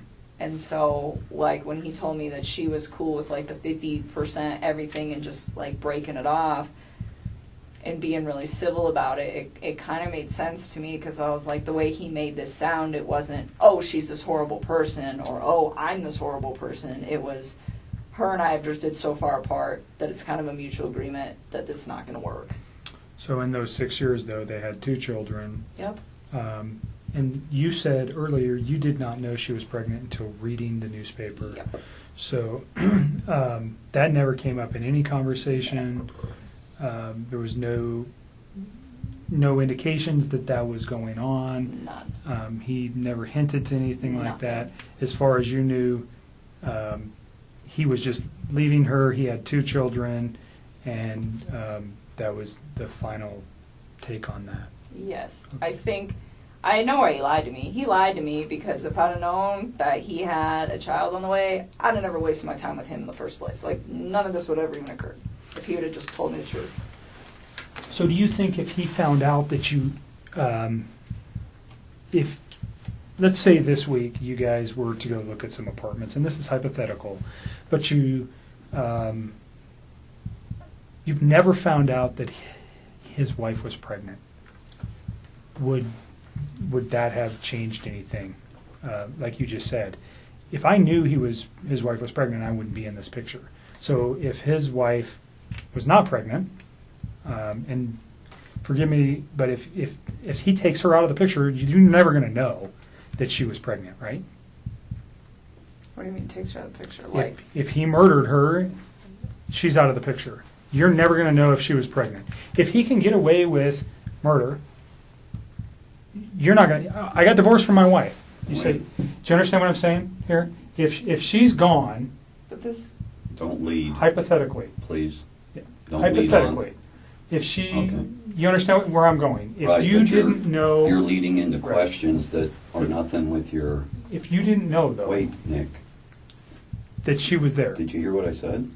I'm following you. I just want her to answer a question that relates to, she said something that's important, that if he didn't have a child on the way, or if she didn't know that, she would have continued the relationship, right? but he killed his kids. At what point does he think that I'm going to be in a relationship? I'm not talking about the children. I'm just talking specifically about her. If you only knew, if the kids were still here, and he called you and said, "I'm divorced from my wife," and he gets away with this, do you understand what I'm thinking from his aspect? I still wouldn't do it. I still wouldn't do it because I'd be like, where did she go? Okay.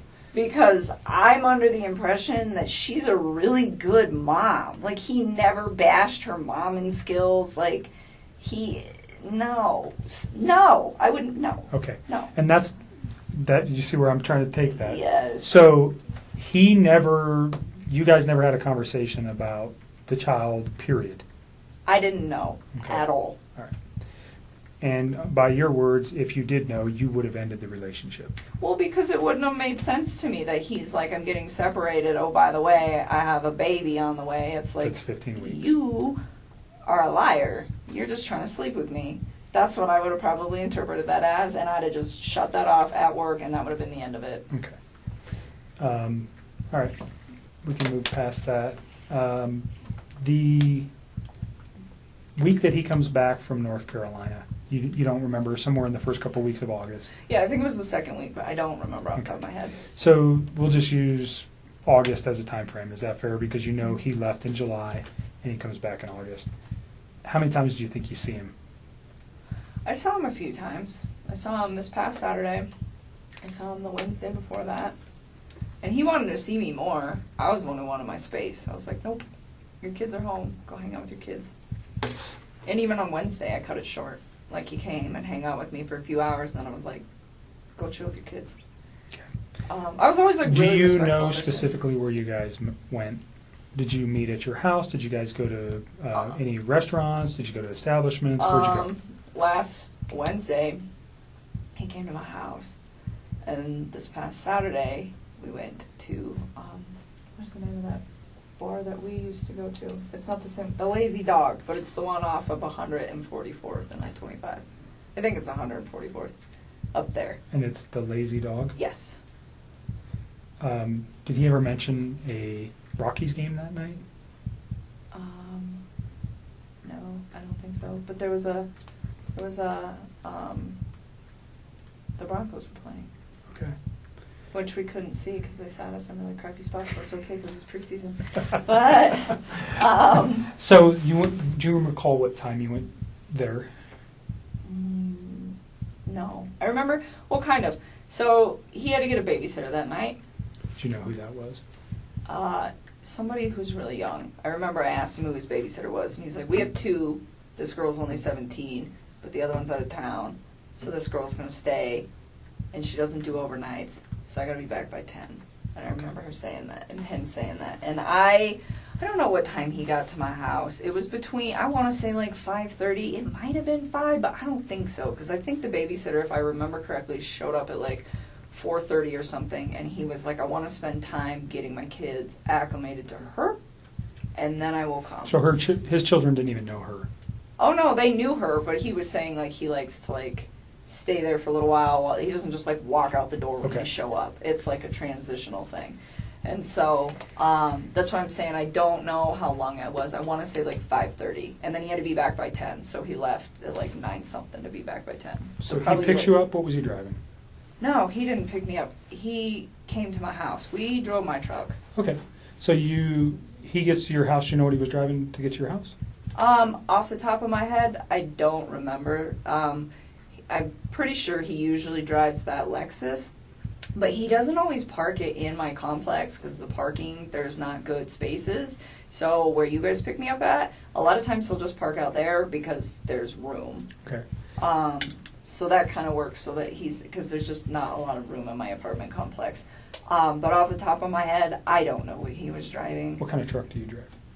I drive a Toyota 4Runner. Okay. So you guys take your 4Runner to the Lazy Dog. Yep. And you said they sat you in crappy location. It just Where depends. were you inside We the were, bar? when you walk in, you just hang a right, and we were like one of the first 2 booths on the right when you walk in the door. Okay. It's just not it's a good spot, but just not for the TVs. And we actually went to the other Lazy Dog. We went to the one that you and me go to. Where's that at? Federal and 100 and 20th. it's 120th and Federal, and we went there, and they have a different menu, and I was like, I don't want to eat this food, so we should go to the other one. So initially you go to the 120th Yes. location. Did you And- actually get seated? Kind of, sort of. They were like cleaning off a table, and we were standing there, just kind of looking at the beer menu and the food menu, and I was like, I don't want this, and so we 6 left. o'clock? Probably somewhere around there, 6:30, and then we left and went to the other one, and we ate dinner. And you're in like first or second booth right to the right of the door. I'm just asking because if they have video, we want to be able to verify that. So that's why it's important. And you're there for how long? I don't know. Probably we didn't stay for dessert, so I don't know. How long's the restaurant take? Like an hour and a half? I don't know. I've never been to the Lazy Dog. I don't know. Probably about an hour and a half, and then we went back to my house for a little bit. Hung out at my house for a little while, and then he had to leave, and then he left. Do you recall what time he left? Off the top of my head, no. I remember he was like gonna be late to be back at 10. I think there's a text message where he starts texting me when he's home at his house. Okay. So you can probably figure that out. And I remember I texted him back and I was like, damn, that was quick. Or wow, that was really quick. He's like, yeah, I even had time to stop at the ATM or stop at the gas station, stop somewhere to get money to pay the babysitter. Okay. And I was just like thinking like, well, that was really fast. But I think he was still like a little late coming back, but nothing too drastic. So he probably left my house like somewhere around 9:30ish. All right. And you go straight home. He texts you. Well, I was already home. Right. No, he texts you. He goes straight home from your house and he texts you that he's home. Mm-hmm. So that should be in your text message. It should be. I'm pretty positive that was not a phone call. I'm almost positive that was a text. Sometimes I get them flip-flop or I don't remember, but That's sometimes okay. I know. I'm pretty sure that one was a text. Saturday, during your dinner, what kind of conversation did you guys have? I don't even remember. So he's been trying to like eat a little healthier than he normally does, and he's always like been in the working out since I knew him, and he like tries to eat clean, but he was trying to like step it up a little bit, and nothing like the people who do like the competitions and the shows that are all super restrictive. It was nothing like that. It's just like day-to-day general maintenance, but it's how I eat, and it's pretty healthy. And he's been losing a lot of weight. He lost, I want to say like 13 pounds in the time that we were hanging out. And honestly, when you start eating a little bit cleaner and you start working out a little bit harder, the first couple months, especially for a man, because they lose weight faster, it's not something that's like that drastic to me, but it did stand out that it was like a little much. And so I was like, whoa, like maybe you're not eating enough macronutrients, so let me look at them. So he had been working on his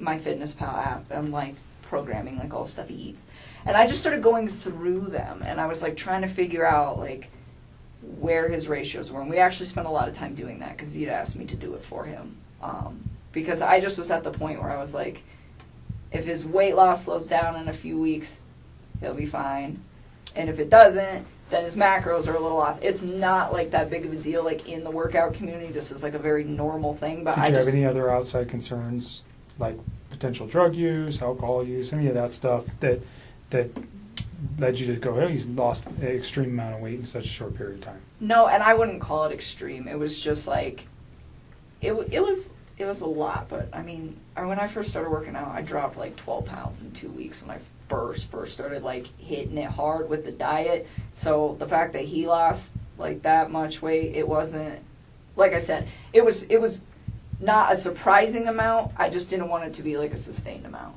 But no, I didn't think anything weird of it, just because of like how knitted I am with the like workout community, and I know like this is possible. But it just, the thing that concerned me about it, I guess, and it wasn't even concerned, but the thing that like kind of red lighted me, like, hey, this might be carrying on, is the fact that his macros were like pretty dialed in. Like, I had wrote them and he like didn't stay exactly on them, but his calorie intake was about where it needed to be, my experience anyways, for like what he was trying to achieve.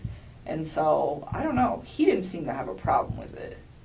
He liked where he was at with all of that. So that was your main conversation Saturday? That was like a big chunk while we were there, is like us actually going through, because I was like going through each item, like, why are your ratios off? You know where his kids or wife were that night? On Saturday? Yeah, his kid. Well, you know his kids are with the babysitter. Do you know where his wife is? She's in Arizona. Okay. How do you know that? Because he told me. Okay. Do you know what she's doing there? I think she's on a business trip. He didn't even tell me right away. He actually told me, I think, like on Saturday or something. It might have been like Friday or something. I honestly don't remember. I just remember I was like really surprised where he's like, hey, like, I'm going to try to get a babysitter if you want to hang out or something like that. And I was like, why do you need a babysitter? Like, your wife's home. He's like, no, she's out of town. I was like, oh. Okay. Is there much conversation regarding that, her on being on a trip, or the children on during those conversations? Not really. I just asked him what time she was coming home on Sunday, and he just said really late. Okay. And that was it. I mean, there's nothing really to talk about with that. Okay. So your conversation's mainly health related. Mm-hmm. You guys return to your house, and then he goes home, and then you talk to him for a few hours on Sunday. Did I? Are you asking me, or are you telling me? I'm asking you. Oh, I was like, I don't even know. Someday, honestly, so wait a minute. That was Saturday. We're talking about Saturday. We're not talking about Sunday right now. Okay, so you're still on Saturday. Yes. You guys have a phone conversation when he gets home? That was the day that he got the babysitter and I went out to dinner, not Sunday. Okay. Okay, sorry, I just want to make sure That's you okay. got your Yep. days right. So Saturday, yes, we went out, he had the babysitter, he went home. I'm sure we did. We always talk on the phone. And honestly, I mean, Mark asked me that the other day. He's like, how long are you on the phone? 15 minutes, 20 minutes? Like, you're going to have to look at the records, to be honest with you. Like, so much. You like to talk, I can tell a little bit. Yeah, a little bit. 400, when she was young, she'd crank out about 400 words a minute, gusts up to 600. That little thing can yak, man. You're a talker, so I'm letting you talk. I need to use the restroom. Let me show you where it's at. Can you So- give me some water while you're out there with Sure. him, please? Thank you. Another bottle? Let's Yeah, at least one. let's move to Sunday. Sunday. Well, Okay. let me reverse something. Your conversation with the children, or about the children, was there ever any talk about medical concerns with either of the children? Well, I know Cece is allergic to not peanuts, like pine nuts. Pine nuts. So she has a nut allergy. Yes. Did they take meds? Yeah, I know that she had like an EpiPen, but as far as I know, she didn't have any meds. But I never asked. Like, I was just told like she has a pretty severe allergy, and Enough to carry an EpiPen, that's pretty severe. yeah. While we're on this, so when he was in North Carolina, this is all like hearsay now because it's like this is not a conversation. Like, he's telling me this stuff, but who knows exactly what happened. But he went out there to go see his family and her family. And while he was in town, before he went out to North Carolina, I guess his mother had accidentally, like, not exposed her to something with nuts, but had, like, given a product, I think it was like ice cream, to a different kid that could have traces of nuts or something. I don't know. But it was like his daughter was fine, but she was, like, in the range of contamination. And I think his wife was very upset about that. And when he got to North Carolina, he told me that he was supposed to spend like half time with them, half the time with her family, and that was supposed to be what it was. I don't know. But he said that he went to go see his family and they weren't answering the phone for like a day or two before he went out there. And then when he got there was a note on the door that said, son, if you step by, we're at the beach. and they ignored him for like most of the time that he was out there. And His own family? yes, his mom, his dad, and What do his you- sister. What's the significance? Do you know why? Yeah, he said, and again, I don't know what is true with this man anymore and what's not, but he told me that, like, leading up to it, I was like, well, why are your folks, like, ignoring you? And I was, like, really concerned about this. Like, every single day he would talk to me when he was out there, and I was like, you talked to your family today? You talked to your family today? Did you talk to your dad? What happened? Did you talk to him? No, I didn't. Or, yeah, I talked to my mom. Well, what'd she say? Are you going to hang out with him? Like, I wanted him to see his people because it's important. Family is an important thing. You know, it just needs to function properly. And Sure. and so I was like, well, and he was like, well, they're ignoring me. And I was like, what do you think happened? And he was like, I'm not really sure, but I think something was said between my wife and them during that incident. And he's like, because The every time peanut yes, or that happened nuts. before he got there, yes. And he's like, because every time that I try to,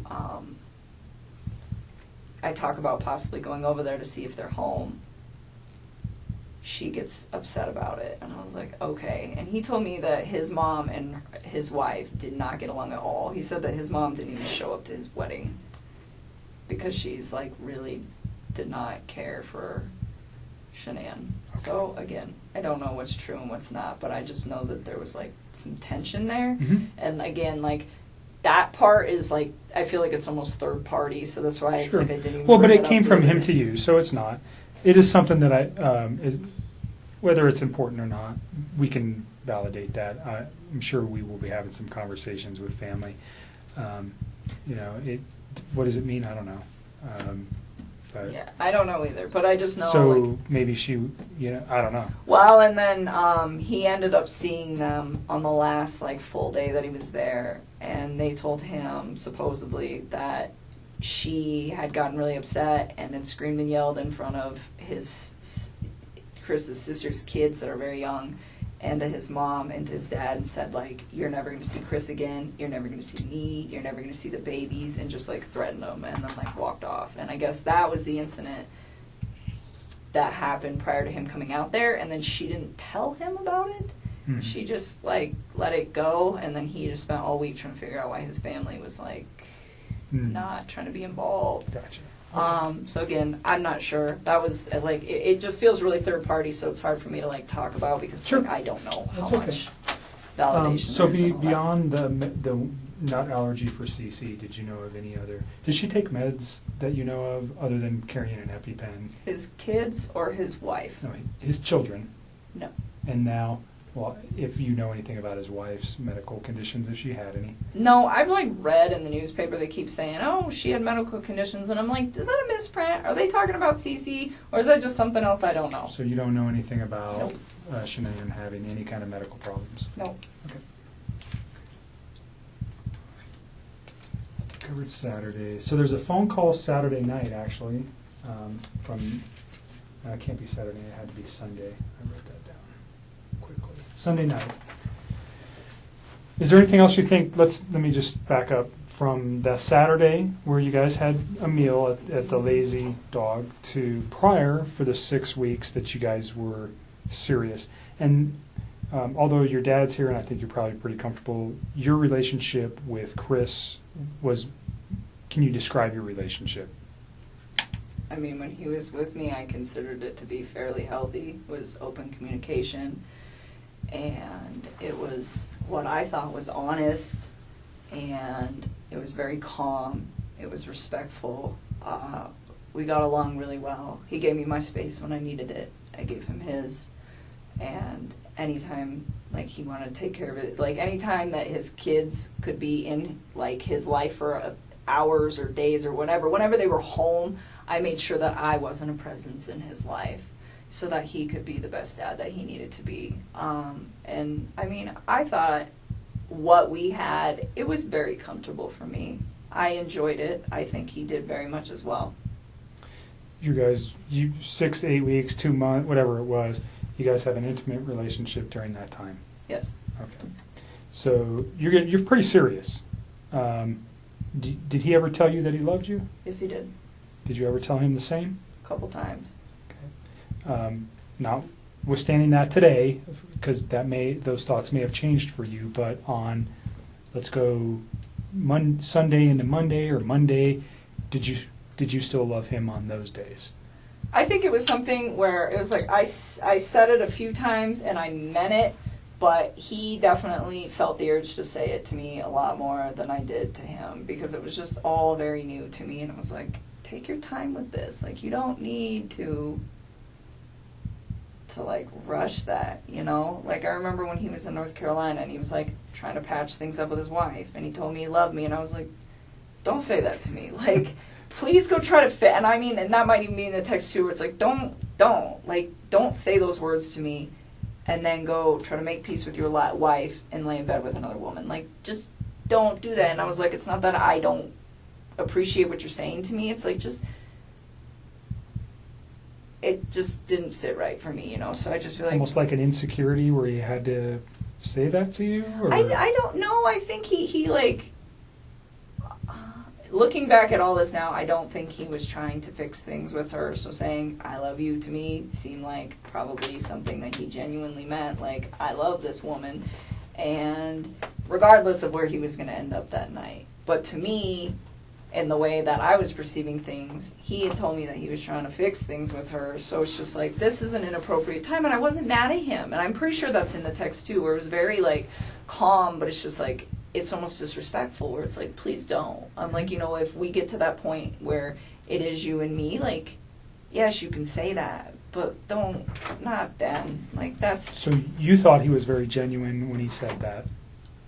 Yeah, I did. I mean, and he wrote it. It's in all those cards I gave you. Not in all of them, but like the later ones. And thank you.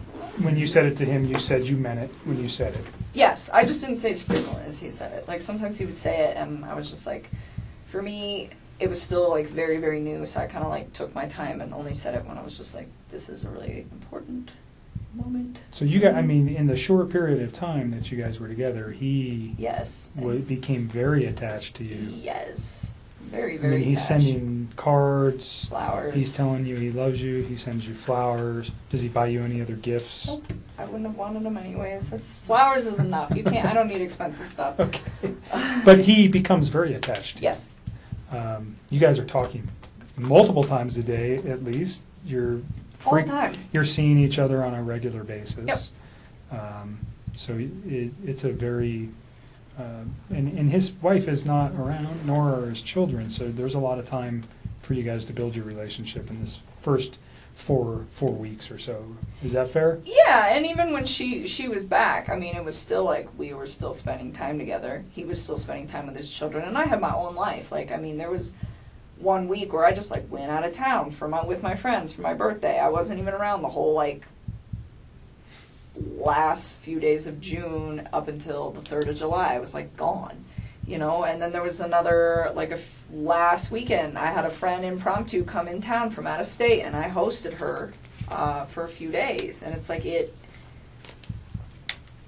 I still did my own thing all the time. Like, whether he was there or not, like, if my friends were like, hey, we want to make plans, I would tell them, like, we're not hanging out today because I want to go see my mom or my dad. Did your friends know about him? Nope.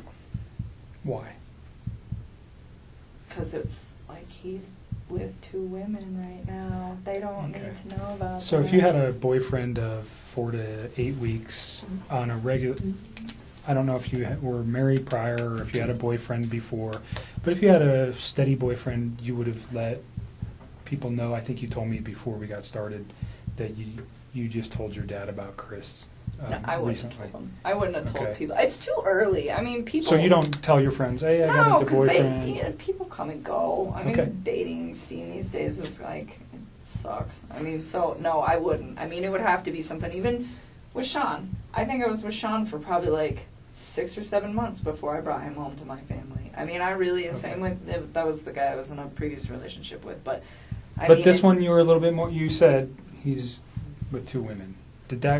Was that one of your considerations for not telling anybody about him? Yes, well, I mean, it was like, okay, like this, to me, it wasn't going to be an extended thing. Like, if it got to the point where we were, like, dating for, like, 3 or 4 months and he's still talking about, oh, I'm going to move out, I'm going to sell the house, I think at that point I probably would have just been like, I don't think you're really, like, doing these things you say you're gonna do, and I probably would have just like left, because at that point it's not fair. It wasn't fair to me in the first place. It wasn't fair to her in the first place. It wasn't fair to any of us in the first place. You know, it wasn't fair to his family for him to have an affair. It wasn't fair to me to have him lie to me and make me think that everything is going to plan. And still to this day, I don't even know what's a lie and what's not. I don't even know if they were like filing for divorce. I don't know if they were putting the house up. I don't even know anymore what is real and what is not. But what I do know is it's just like, you know, that wasn't fair to me either, because if I'd have known not even all the truth, but like obviously some of it, I wouldn't have even engaged in any of this in the first place. And it just, I mean, and that's the part for me, just like on my personal level, outside of everything that is happening, that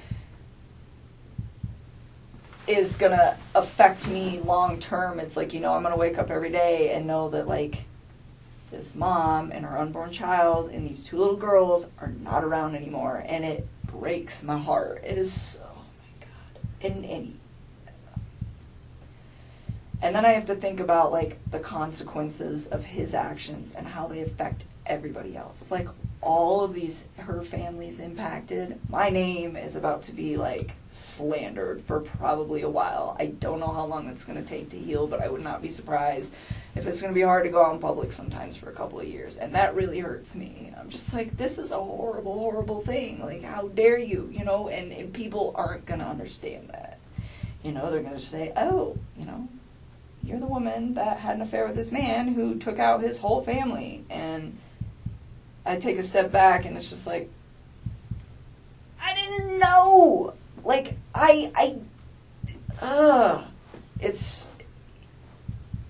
he's so disgusting. I'm so ashamed of him and everything. And I just, oh, those little girls. They're so little. We talked a little bit earlier about getting some help for these things, and we can provide that Okay. at really no cost through the state. One more we just want to make sure there's resolution. Absolutely. That's why we come to you guys to pound it down hey, until there's I'm nothing left. sorry that you're talking again today. I really am. I don't want to put you through any more trauma than you've already been through. There is reasons for everything that we're doing today and what occurred. And I'm sorry. I genuinely am sorry. These are not things that we like to do twice. It's the same thing with other types of victims from other crimes. We want to do it once and we want to be done. Unfortunately, we didn't know yesterday what we know today, and that's why we're here, because we need this video. And I am sorry, because I know it's hard to talk about it. But it's so sad, and she's pregnant. And you know, on our end, we didn't. And they're so cute. They're so little. Like, why? How? I don't even understand how you could like bring yourself to do that to somebody who's like that big.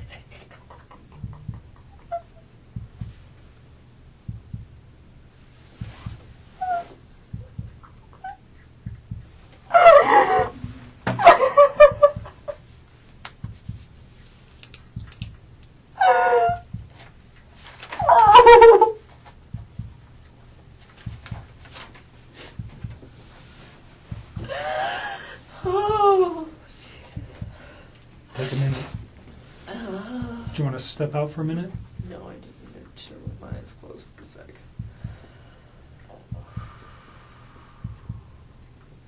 I still cannot believe this is happening. Alright, let's keep going, because we're just getting to like the meat of this whole situation. Let's get to the phone call on Saturday from 9 to 11.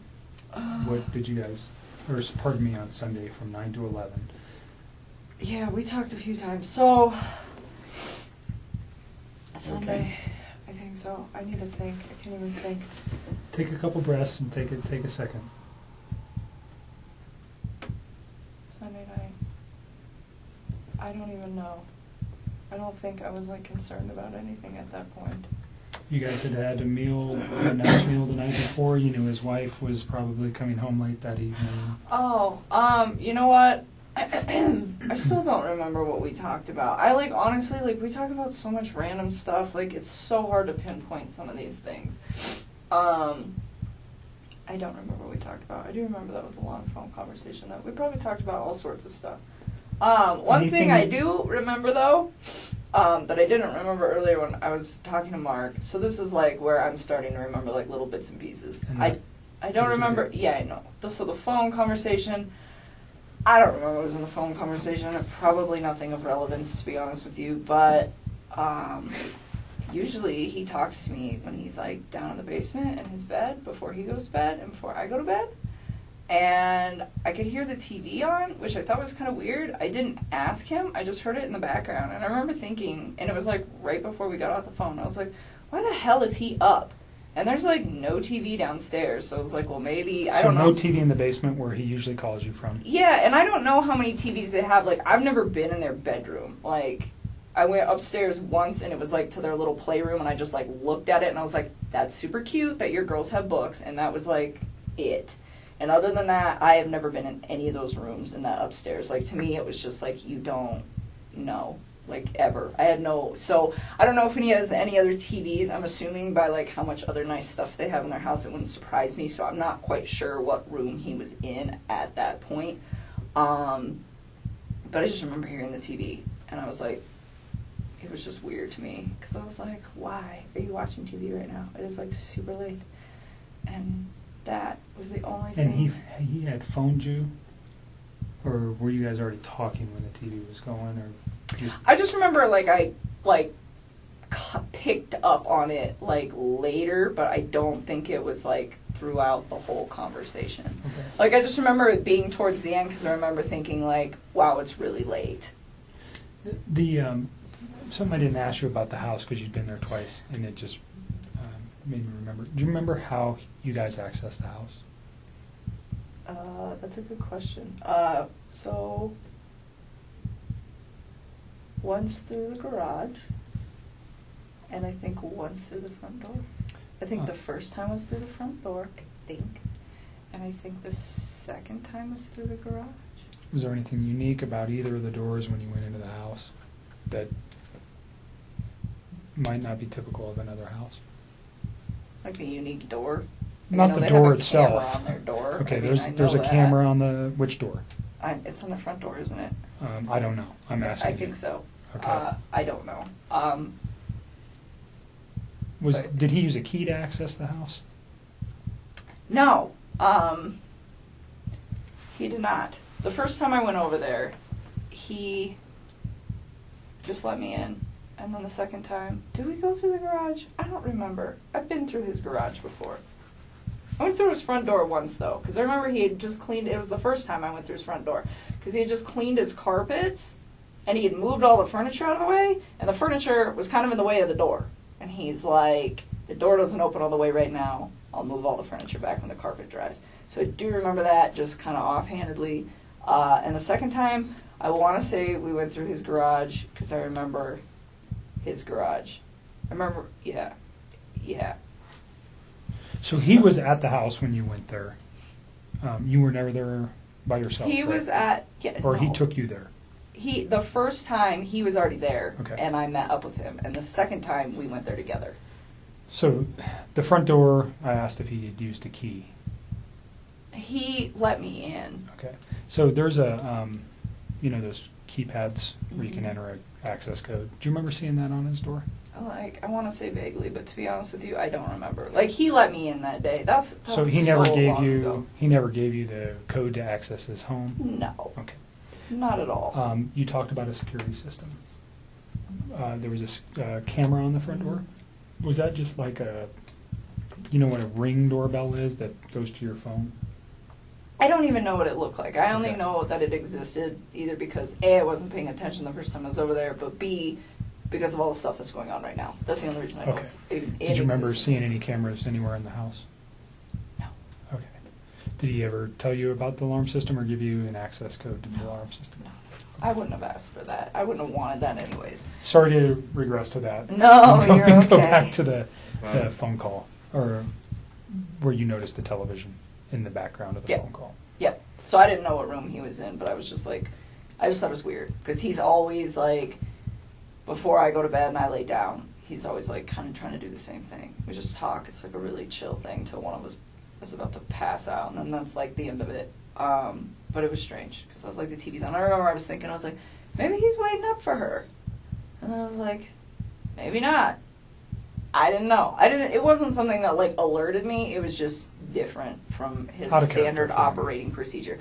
Because whether his wife is home or she's gone, he's always got kind of like the standard op when he calls me. So that's why it was kind of like unique.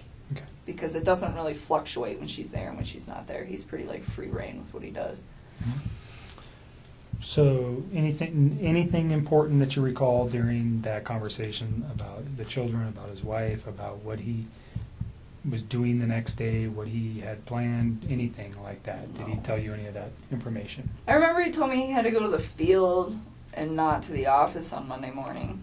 Okay. Did he specifically say where he needed to go on Monday morning? No, I don't ask him for those sites. There's like, Anadarko's got like thousands of sites. If he were to tell me, I wouldn't even They're know. just like random numbers and stuff, right? Well, he told me, he said, I gotta go to a site. I gotta go check out like a valve or something where they think that they had a release. Something like that. Did he mention the town or anywhere? No. He just told me that that's what he had to go do. He's Okay. like, he was like, I won't see you in the office in the morning. Because I see him, but I don't actually like talk to him. Like I will go in the cafeteria, I will put my lunch in the fridge, and him and his whole team are sitting in there, and I don't talk to any of them. I just walk out. But anyways, yeah, he's like, so I won't see you, I'm going to the field, which is not an uncommon thing for the ops guys to like just go straight to the field. Like it happens. Like typically they go to the office, I would say like 3 or 4 days a week, but there are days where him and his other team members are not there. Or like I'll get in there and some days the cafeteria's packed and they're all there. Okay. And other days I get in there and there's only like 3 or 4 of them. So it didn't cause you any concern that he said, No. I'm going to the field on Monday, I won't see you. That wasn't, No. that's it happened didn't- before. Yeah, I mean, Okay. it wasn't something, and it's not just him, it's like that whole team. Like, you can just tell when they've got, like, a lot going on, because I'll walk in and there'll be, like, 2 of them, as opposed to, like, 6 or 7. Do you know what he did Sunday during the day? I don't even know what I did on Sunday during the day. I am so tired. Let me just think about this. Daniel came over Friday, I hung out with him Saturday, and then Sunday, When did Jim come in? Monday. Huh. Jim got here Monday. What did I do on Sunday? I am like drawing a blank. I'm really tired. I don't know. Can I get back to you on that? Did you guys have any conversations on Saturday night during your meal, what he might be doing on Sunday? I'm sure we did. I don't know why I'm drawing a blank because I haven't slept. If I say that he may have done something with his children, would that refresh Oh, yes. your memory? He went to a birthday party. Okay. Did you know whose house he was going to? Nope. But I know that they had a water balloon fight. Okay. He had one, or his children? His children did. Okay. He said he used to get really into it. He said he got like really interactive with his kids. He's like, some of the adults don't really spend a lot of time playing with the kids, but We I went always to do. the museum on what day, Saturday or Sunday? Sunday. Okay. That's right. So Okay. this one was like, was I hanging out with you? God. Very So memorable event, huh? We, That was, me and him and my stepmother and wife my and- sister yeah. went to the museum, and What that's museum? right, the Denver Museum of Nature and Science. And they went to brunch prior to that, and I skipped brunch, and I went to the gym. You shouldn't have. It was good. I had to do core day. That was the last time I worked out, actually. That's so what we did Sunday. Okay. Yeah, so core day, and then we went to the museum, and then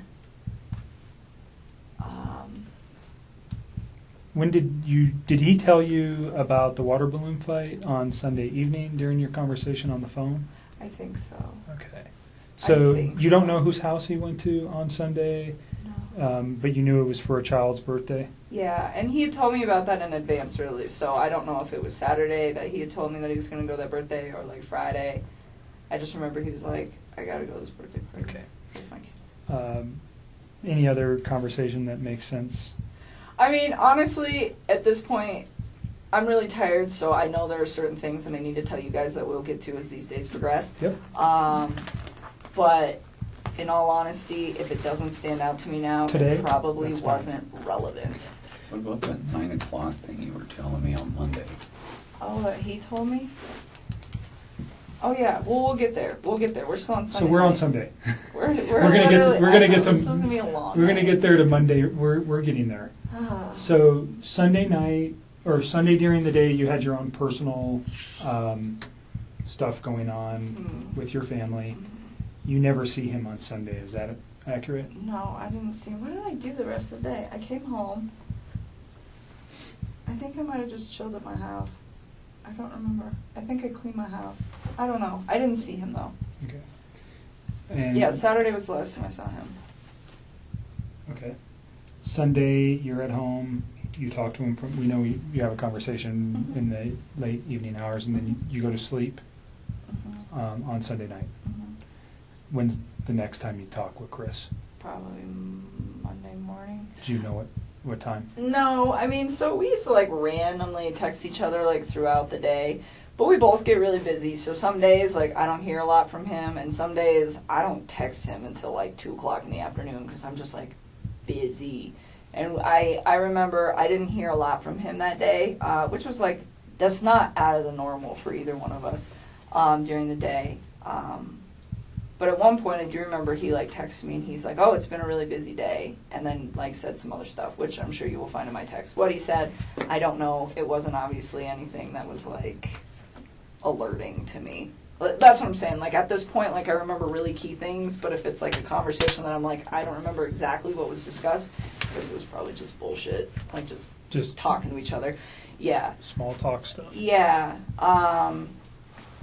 But I remember he was busy that day, and we didn't talk that much. And then I clocked out at 3 is what my time card says. That's what I was showing Mark the other day. And I got home to go meet my buddy. One of my good friends was coming over to my house. And he actually has a key to my house, so he was actually there when I got there. And Who's that? My friend Jim. And so Jim came over, and I got home. He was there. He had like just walked in the door, and I remember like briefly after he got there, I checked my texts. I mean, briefly after I met up with Jim, I like glanced at my texts, and Chris said something about like my family's not home, or like my wife and kids aren't home, like something to that effect. And I told Mark, because he asked me for a time, and I don't have an exact time, but I remember it was like right after I walked. That was a text message, though. Yeah, it's in a text, and it's like it was like briefly after I walked in the door. So based off how long it takes me to get home from work and when I clocked out, it was probably about 3:45 p.m. Texts me and tells me that, and like he knows when I get off of work too, so he doesn't always bug me if I'm busy. So I don't know what's up with that, but that's when he sends that to me. And So you're saying that he would have known that you would have had your phone available to you and not been at work when he sent you that text message? Yes, that's what I'm trying to say. So looking back at it, you think it was purposefully sent at that time? Oh, I'm sure. I'm just asking your feeling on that. Yes, and then he said, "Call me when you can," and I was There was like, no other communication between you and him that morning, on Monday morning? Well, at all? there was, but it was like random, like But nothing about this event? no. About like my wife's missing or No. anything? Nothing. Okay. Nothing. And you knew he wasn't coming to the office because he had told you that Sunday night. Yeah, and then he goes, and so like they're only in the office for the morning. Like Right. some days it's longer than others, but I would say by a maximum of 7:30 every single morning they are all gone, and they don't come back unless they have like a meeting or something that they have to attend. So like not seeing him for the rest of the day is not like an unnormal thing. Okay. Like, but like I'm saying, like we don't really. The only reason we interact was kind of like by an off chance thing. Like I don't work with him. Mm-hmm. So he, we talked like randomly throughout the day, but it was really sporadic, and he seemed pretty busy, so we didn't talk too much. Like I said, didn't put too much thought into it. It happens all the time. Waited till about 3:45, then sent that text to me, and yes, he does know that I will be home at that point. Or getting home. Did you give Mark Jim's information? No, I would really not like to involve him in this. Okay. He does not know about this. He was not, he doesn't know any of this is occurring. Okay. I was So literally he knows certainly through the media that something's occurred. Yeah, he's with out of Chris. town. He's probably has Okay. no idea. He doesn't know Okay. who Chris is. He's not, I do not know. So he's just a friend of yours Yes. um, He does that not was need to be coming dragged to your into this. apartment and doesn't know anything about Chris. Does he know anything about No, Chris? Okay. nothing. Absolutely And not. we've known Jim for Yeah. years and years. You're not dating him or anything like that? It's No, just a he's friend. one of my very good friends. My dad knows him. He's a great guy. He works out of state a lot, so when he's in town, we hang out. But when he's in town and he's off of work, to save time, so I give him the key to my house, one, because I trust him and he's one of my best friends, and two, because sometimes he will just meet me there, because I'll be like, hey, I'm getting off of work, and then if I get stuck in traffic or something, he ends up sitting outside of my apartment waiting for me to get off of work. So I'm like, here's the key, and my dog loves him and stuff. So no, he's not So he's just a involved family with it. friend. Yes, I don't even The only want reason him I dragged ask, into this. and I'm not really concerned about your location. I think we already have your cell phone records. At some point, did Mark ask you to supply? Did they ask for consent to get cell phone records? That'll probably be done by warrant. If we Isn't wanted, that what you just did? nope.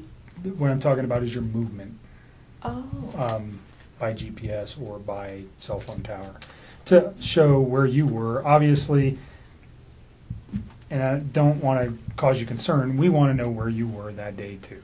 You're dating a man who did some egregious stuff, and we want to show that you were never near him that day. Period. I mean, you guys So- can track my No, stuff. yeah, I mean that was something we will have to get a warrant for, anyways. I'm just saying, if we asked for it, would you have any Yeah, objections to that? No, you can have Great. it. So, I'm we'll- a pretty boring person. well, I it don't sounds go like too you many just went to places. work that day, and then you came home and you were there at 3:45. Yeah, on give or Monday. take 5 Yeah, minutes. whatever. But yeah, so 3:45. I meet Jim there. Yeah, I would And totally so re- Jim is understand from an investigative point, he could be a person who could say, yeah, I was there at 3:45. He doesn't know Chris. He doesn't know anything. He could say with one phone call, yeah, she came in at 3:45, done. Totally. Do you know what I'm saying? Yeah. And I don't have to ask anything more than, hi, Chris, my name's Kevin, or Jim. And I'm not saying you have to give it to you. Just leave Jim But alone. if Jim does at not need some to be wrapped point- up in this. If at some point I needed Jim's info to, let's say we couldn't find your phone records, would you you tell me can who have Jim them. is? I will give them to you. Would you tell me who Jim was if I If couldn't you get had him? to. Okay. I don't really want to Great. involve him in this. That's not Perfect. fair to him. That's not, no, if I do not have to do that. That's fine. Yeah, so anyways, Chris was like, call me. And this is the 3:45 text. Yeah, he sent me a few. I think there was 3 of them, and I don't remember what the other one said, but something about yeah, my family's gone, or I don't remember verbatim, but call me when you can, or call me when you have a chance, something to that effect. And so when he told me call me, I was kind of alerted, where I was like, okay, what's going on, you know? But first when he told me his family was not home, that didn't really seem odd to me that his family wasn't home. It was really vague. I'm like, okay, are they at the grocery store? Elaborate. And so, and then, but he says, call me it's an emergency, but then just says that they're not there. And so I'm really floored by that. Well, not floored, but just kind of he says, call me, so I'm concerned. And then he's really vague, so I'm like, maybe he just wants to talk to me? I don't know. I think it took me a little while to really process the severity of the situation, just because this is not something that you expect to see every day, and the way that he talked to me made me believe that this is not what was going on at all. Okay, so you make a phone call to him and you guys have a conversation. I did. I stepped outside. This is 3:45. Ish. I mean, well, I think I actually interacted with Jim for probably a good 15 or 20 minutes. I mean, he's my guest. He's in my house. So I don't think I called him right away, but I mean, I'm trying to balance the fact that I have my friend here, and then Chris is saying that something needs to be addressed. But to me, it didn't sound like an emergency. I mean, it's all the time. People aren't home right now. So it wasn't oh my God, I have to take this call. It didn't it's an register as emergency. being no, critical. No. I mean, it was the way he said it. And I was like, okay. So I I remember hanging out with Jim for a while, and then I stepped outside, and I made a call, like, out on my back patio, and I called him, and he didn't answer the phone. And then he texted me back, or no, did he answer the phone? I don't remember. I think he missed my call, and then he called me back, or he just answered. Either way, it was a very short talk to him where he was just like, I have to go, the cops are here, and I don't remember if he said that on the phone or over text. That's I don't okay. even, I'm so tired. That's fine. You don't But need either the way, different, like, it's the just cops, the context. Yeah, I mean, you guys will figure it out. The cops are here, and I'm just like, all right. And then I remember we were we were texting, but I was like hanging out with my company, so it wasn't like a nonstop text. It was just kind of like I would check my phone every once in a while, and we would communicate with each other. And he was just saying like they weren't there, and that her friend Nikki was there, and that her friend Nikki had called the cops. And I'm like, why would this girl call the cops? And like, I honestly do not remember the order of operations on all of this, but I'm pretty sure the majority of our conversation that night until my friend Jim left the house, which was probably pretty late, I don't even know what time, like 9 or 10, was all via text.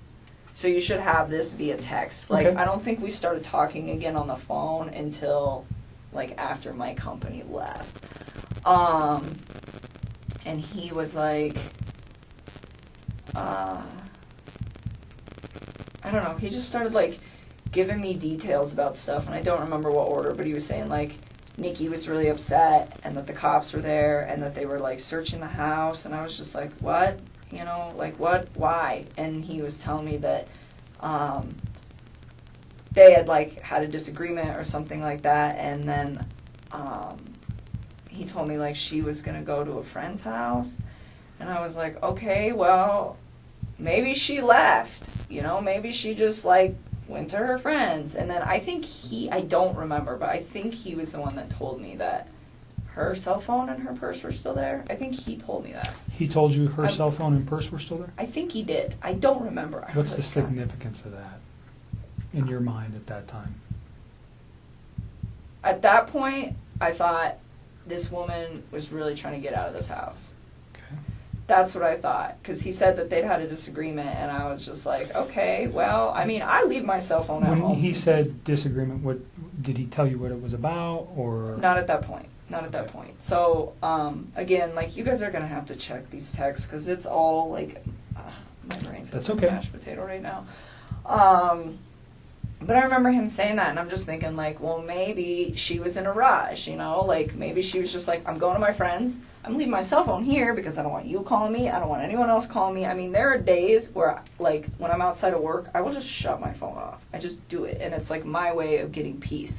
So to me, that, I mean, like, it was weird that it wasn't even that weird to me that she left her phone just because I leave my phone, but it was weird to me that she left her purse. But knowing the fact that that girl was, like, always on her phone, then, yeah, I guess that is kind of odd. Like, she lived on her phone, I think, yeah. pretty much, is my understanding of her and a phone. He was as normal as he was, but yet some very close friend would call within a couple of hours of her not answering the door, or what was it? Well, I think she was, like, on meds or something. Like, so I think she wasn't concerned But to about call Chris. but to call the police within just like the same day, and yet he acted normal on this end, that is weird. Yeah. There's two different lives there or something. Oh, there's definitely two different lives there. That's why sometimes I have to, like, I feel like when he's like, well, what did she, if people are like, what did he say about her? And it's just like, I don't even know if I want to say it, because who knows if that's what's really happening. I mean, maybe not. Molly called me back, so we'll call her tomorrow. Okay, I think I might need to approach Anadarko. I really don't want to go to work tomorrow. I don't think I'm going to. I think I'm going to just take the week off, and then maybe sort things out on the weekend, and then I can, like, reach out to my supervisor and EAP or whatever. Yeah, you need a little sleep and some time. Yeah, you definitely need some sleep. Don't drive tonight. Yeah. She's, I'm gonna drive her home and then all the way back. I'll walk you guys down. You gonna get? Yeah, I'll You get need the to use tape. the restroom first, Pumpkin? No, which is crazy because I've drank so much water today. I really, really do appreciate you being, well,